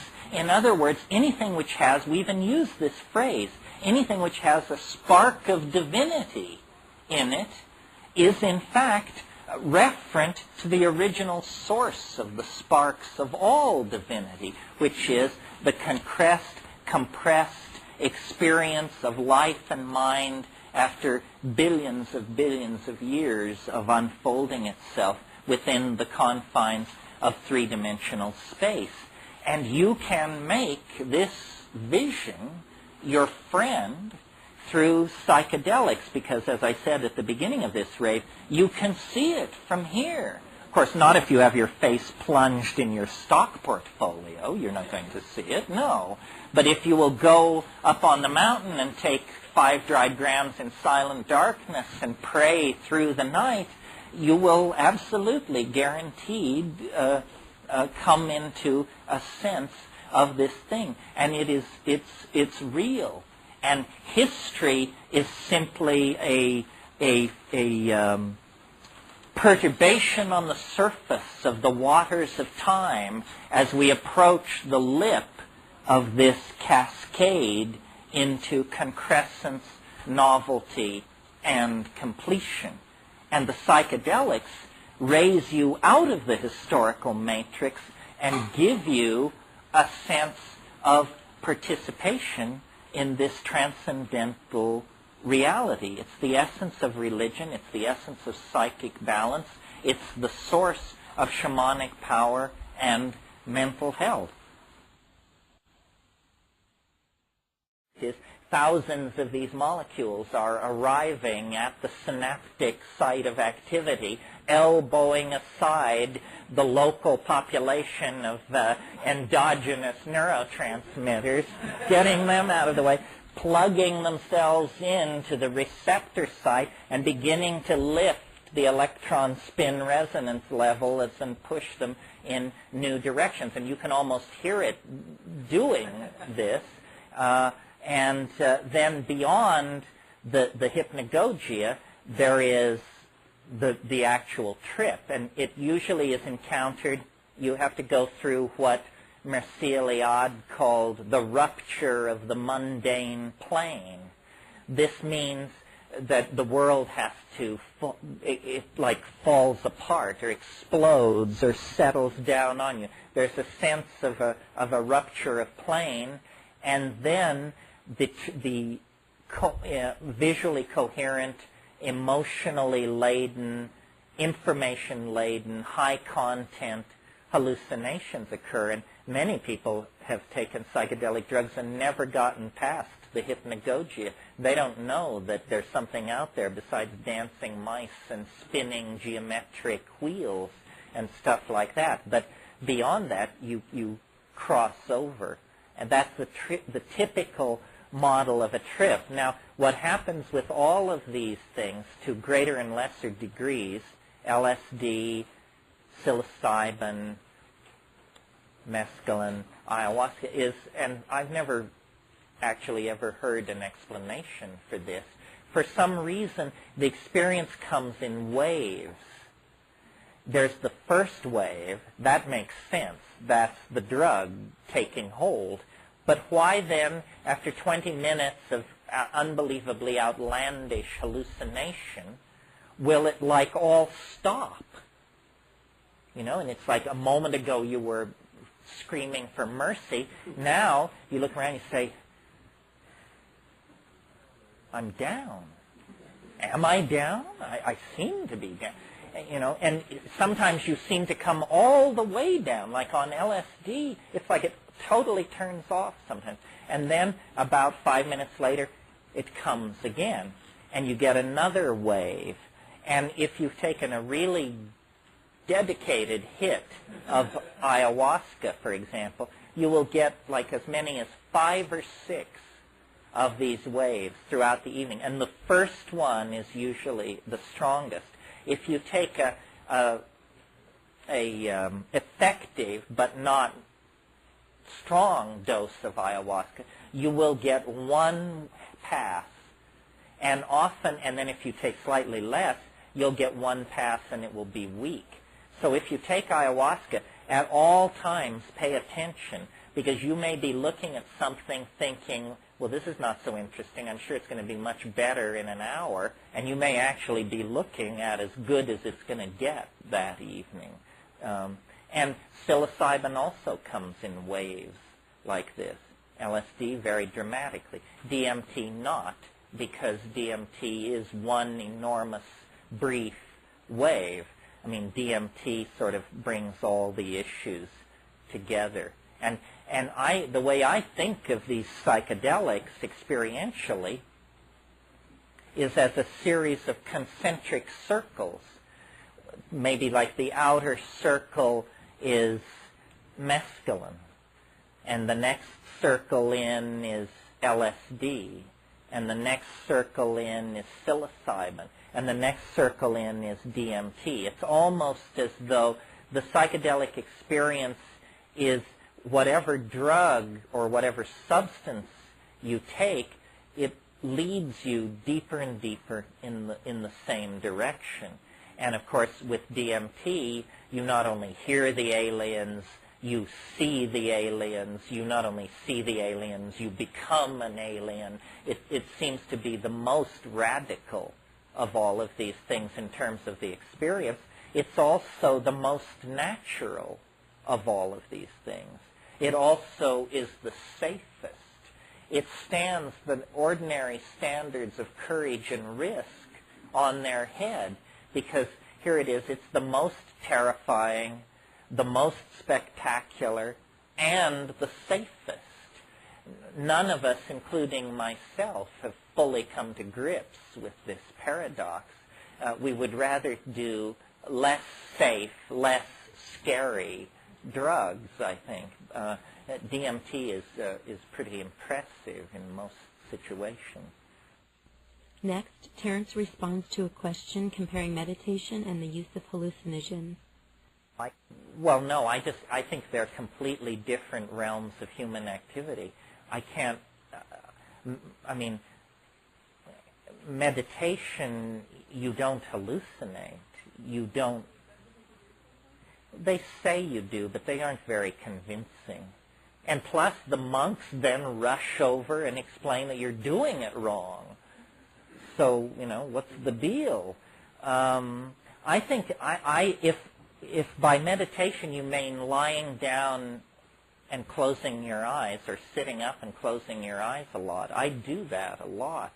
And I like it, but I would never confuse it with the psychedelic enterprise. Pardon me?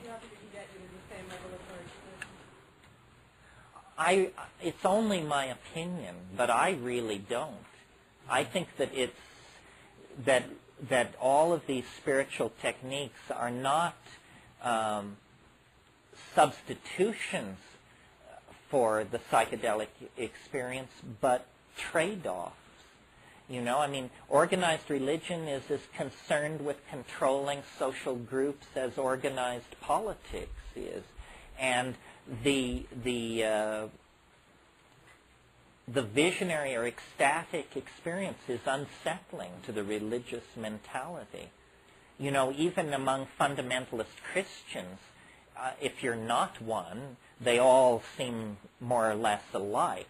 But if you move into that world, you discover that they are very strongly polarized in two directions. Those who are scripturalists and those who are experientialists. The glossolalias, the speaking in tongues, the holy rollers, that sort of thing. And the scripturalists are very uncomfortable around the experientialists, because to them it looks like demonic possession, and they get really agitated about that. Yeah, well, I think that all of these techniques, like mantra, yantra, tantra, whatever, they work incredibly well in the presence of psychedelics, leading me to suppose that what these are tools that were developed in the Paleolithic world of psychedelic magic and all we have now are these tools, but we don't have the original engine that drove them. Yes, I am very bored by spiritual practice unless I've taken a psychedelic, and then, mantric chanting is beyond the power of mind to encompass or describe. Sex isn't bad either. And, it seems to be a general functional enhancer is what it is. Acoustical driving is also a tried and true tradition. But see, it's not about the exclusivity of method, but the combination of method. I mean, what you want to do is beat your drum while sitting in Yab Yum, while stoned on X, while at the holy mountain, while the astrological configuration is correct, and then, line it all up and then push it through. That's the way to do it, I think. Terence, on creativity and hallucinogens. Well, it goes back to this function of boundary dissolution. Creativity, if you analyze what do we mean when we say that, it basically means being able to transcend the ordinary. You see it in a way nobody else ever saw it, whatever it is, and so that's creativity. Psychedelics, by dissolving the boundaries of cultural expectation, let you see things in new ways. I was in a situation recently where it was evening, and silhouetted against the sky were flame cypress trees, but they were all black. And I was looking at them. I've seen flame cypress trees against twilight skies many times. You all have as well. And suddenly it was like there was this shift, and I didn't see it as a flame cypress tree anymore. I saw it as black dust pouring out of a certain point of the sky and cascading like a waterfall. And I was looking at 3 waterfalls of microfine black powder pouring out of points about 60 feet above the ground. Well, I didn't even mention it to the person I was with, but I just noticed this psychedelic perception. The other night, this was really interesting to me. The other night, just as I was falling asleep, a phrase came into my mind that I liked, but I didn't understand it. In fact, I didn't think it meant anything. I just thought it was an interesting phrase. And I thought about it for about a minute, and then it did this same thing that the flame cypress tree did. It went ploink, and this other dimension sprouted out of it, and I understood it, and I thought, this is a very interesting idea, and I've never thought it before. The thought was, if time were space, then history is a cobweb. That was all it was. But I don't take these leaps very often. So I was delighted because I knew a moment would come when I could lay it on a group of people like I've just done. So it's a catalyst for cognitive activity. That's what the mushroom is. Dance, drama, song, painting, body expression, creativity, and simply the passive act of understanding. This is what it does for us, and this is what we love to do. I mean, we are creatures of the mind. You know, they talk about virtual reality as some future technology that's going to change everything. We've been living in a virtual reality for the past 6,000 years. I mean, look at cities like New York and London and Los Angeles. I mean, every nature has disappeared. Everything you see is a human idea downloaded into material existence. It's entirely virtual. It doesn't disappear at the punch of a dial, but it is as virtual as the virtual realities that will eventually be made out of light behind goggles. Culture, the whole thing is that culture and language tend to become traps. And yet they can be the platforms for enormous freedom if you understand what it's all about. And what it's all about is you. You are the center of the mandala. You are not marginalized in any way. And the message that the culture gives us is that we are marginal. It doesn't matter whether if you've got $100 million. Fortune magazine will inform you that so do 10,000 other people on the North American continent. There's nothing special about you. And so we are constantly, this is part of the democratic legacy. We are constantly told, you're not special. Special isn't special. Anybody could do it. What the psychedelic, and so then when you look for guidance, direction, mentorship, we always look toward institutions. Well, I'll go to the university, or I'll go to the army, or I'll do something. Somebody will tell me, will give me a larger purpose. But it's really yourself that is the final arbiter. And if you keep yourself as the final arbiter, you will be less susceptible to infection by cultural illusion. Now, the problem with this is that it makes you feel bad to not be infected by cultural illusion because it's called alienation. You know, but this is, I can't solve all problems. The reason we feel alienated is because the society is infantile, trivial, and stupid. So the cost of sanity in this society is a certain level of alienation. I grapple with this because I'm a parent. And I think anybody who has children, you come to this realization, you know, what'll it be? Alienated, cynical intellectual, or slack-jawed, half-wit consumer of the horse shit being handed down from on high? There is not much choice in there, you see, and we all want our children to be well-adjusted. Unfortunately, there's nothing to be well-adjusted to, so that's a real problem. And I really believe that extra-environmentalism, which is a nicer, though longer word for alienation, is defensible and shouldn't be thought of as pathological. What I noticed in going to the Amazon and Indonesia and these places is that the person you want to get to is the shaman. But the shaman is different from everybody else. Like when you go into an Amazonian tribe that's way upriver or something, the people behave the way you would expect naive, untraveled people to behave. They want to touch your Gore-Tex and, you know, look at your camera and look through the binoculars and fiddle with the can opener and all that. No shaman would ever stoop to such behavior. A shaman knows that cultures are provisional and is interested in you as a person. The other people don't even see you as a person because you're huge, white, strange smelling, and incomprehensible. The shaman sees you as a person, and it's because he is alienated. The reason shamans can do their magic is because they are outside the belief system.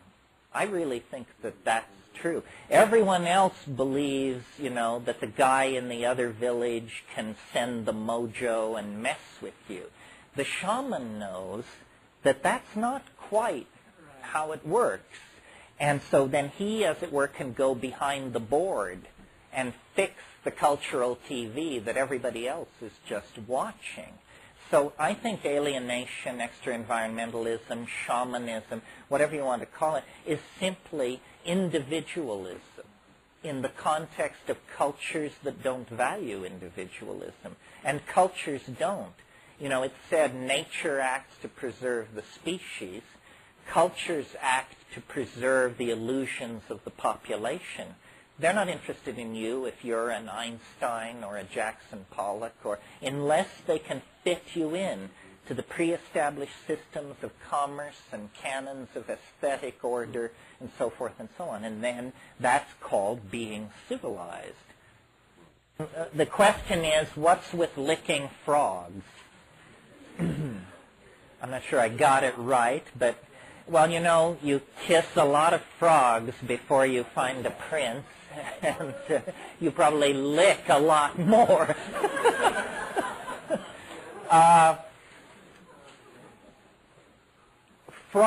Toads, not frogs. Let's give the devil his due here. Toads of certain species produce a relative of DMT in large glands in their necks. Why this is not clear, considering that this exudate, or this material, will kill a dog if a dog picks up a toad like that in his mouth within minutes. It's pretty spectacular. It's reasonable to suppose that then this is just a defense that has been evolved. Some of you may have seen the dinosaur in Jurassic Park that spits poison in your face. We're talking something like that. The toad creates this 5-methoxy-DMT in this gland, and when the glands are squeezed, it comes out on the surface of the toad's skin. It's a near relative of DMT. Speaking from my personal battery of many prejudices, I would say I don't care for it. It complicates my job enormously, because people do this stuff and they think, A, that it is DMT, or B, if they're slightly better informed, that it's just like DMT. It is, in fact, chemically called 5-methoxy-DMT. However, it is nothing like DMT. It's as much like DMT as radio is like television. And that's where the difference lies. The 5-MeO does not trigger the most spectacular effect associated with DMT, which is these three-dimensional crawling hallucinations that come out of the woodwork and reveal the true nature of reality to you. When you take 5-MeO, DMT, you have all of the physical presentation of DMT. There's a sense of a kind of light anesthesia through the limbs. There's a sense of falling forward into a void. There's a sense of losing body boundary. Now, at that point in DMT, those symptoms would give way to the trip. At that point in 5-MeO DMT, those symptoms give way to the beginning of the come down. And people who have never taken DMT sometimes rave about 5-MeO and say, you know, this was the most astonishing thing I've ever happened to me. People who are familiar with DMT can yawn their way all the way through it, because you're braced for the DMT thing. I mean, you think, oh my God, it feels just like it. Here it comes. It's going to be upon me. 5, 4, 3, 2, 1. Plus 1, plus 2, plus 3, plus 4, plus 5. It's not coming in. It doesn't come in. And so, and then 5-MeO is fatal in sheep as well as dogs, spectacularly fatal in sheep. And so I guess if you're a sheep, it's counterindicated. Doesn't seem to be harmful in human beings, but with so little data available, I think maybe we should, you know, there are old psychedelicists and bold psychedelicists, but there are no old, bold psychedelicists. Have I had any contact with the government? Not exact. Well, up until a week ago, the answer to this question was yes. I mean, no. When I got home from Esalen the last time, there was a really funny letter, which I haven't quite figured out how to respond to. Dear Mr. McKenna, I'm an officer of the California State Police. fascinated with DMT and recently read the interview with you in the San Francisco Chronicle. I wonder if you would be willing to meet with me and have coffee so we can discuss this at your earliest possible convenience. So, what I did was fairly chicken shit, actually. I found a copy of Food of the Gods, and I sent it off, and I said, this is my latest book, or this is a book of mine. It deals in part with DMT. Give it a quick read, and if you're still interested in a get-together, call me. So I think, I don't know exactly how to interpret this. I've always felt that the reason the government left me alone was because I'm an intellectual.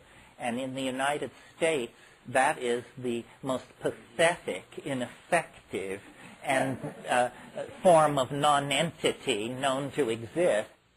I think that the greatest period of American creativity in literature and in other areas too, arguably, was in the 20th century, was the 20s. And that's because an expatriate community conducted a critique of American society from a foreign vantage point, in that case, Paris. And I think that in spite of the Clinton hiatus, that the politics of light have not yet come to settle on the land of Jefferson, and that we should be prepared on a moment's notice, basically, to decamp to Prague and conduct all this from there. Also, Prague was the capital of European civilization before the 30 Years' War, before the rise of modern science. It's an Italianate city, untouched by either world war. It's a beautiful place.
Well, the world and its double is how we styled this.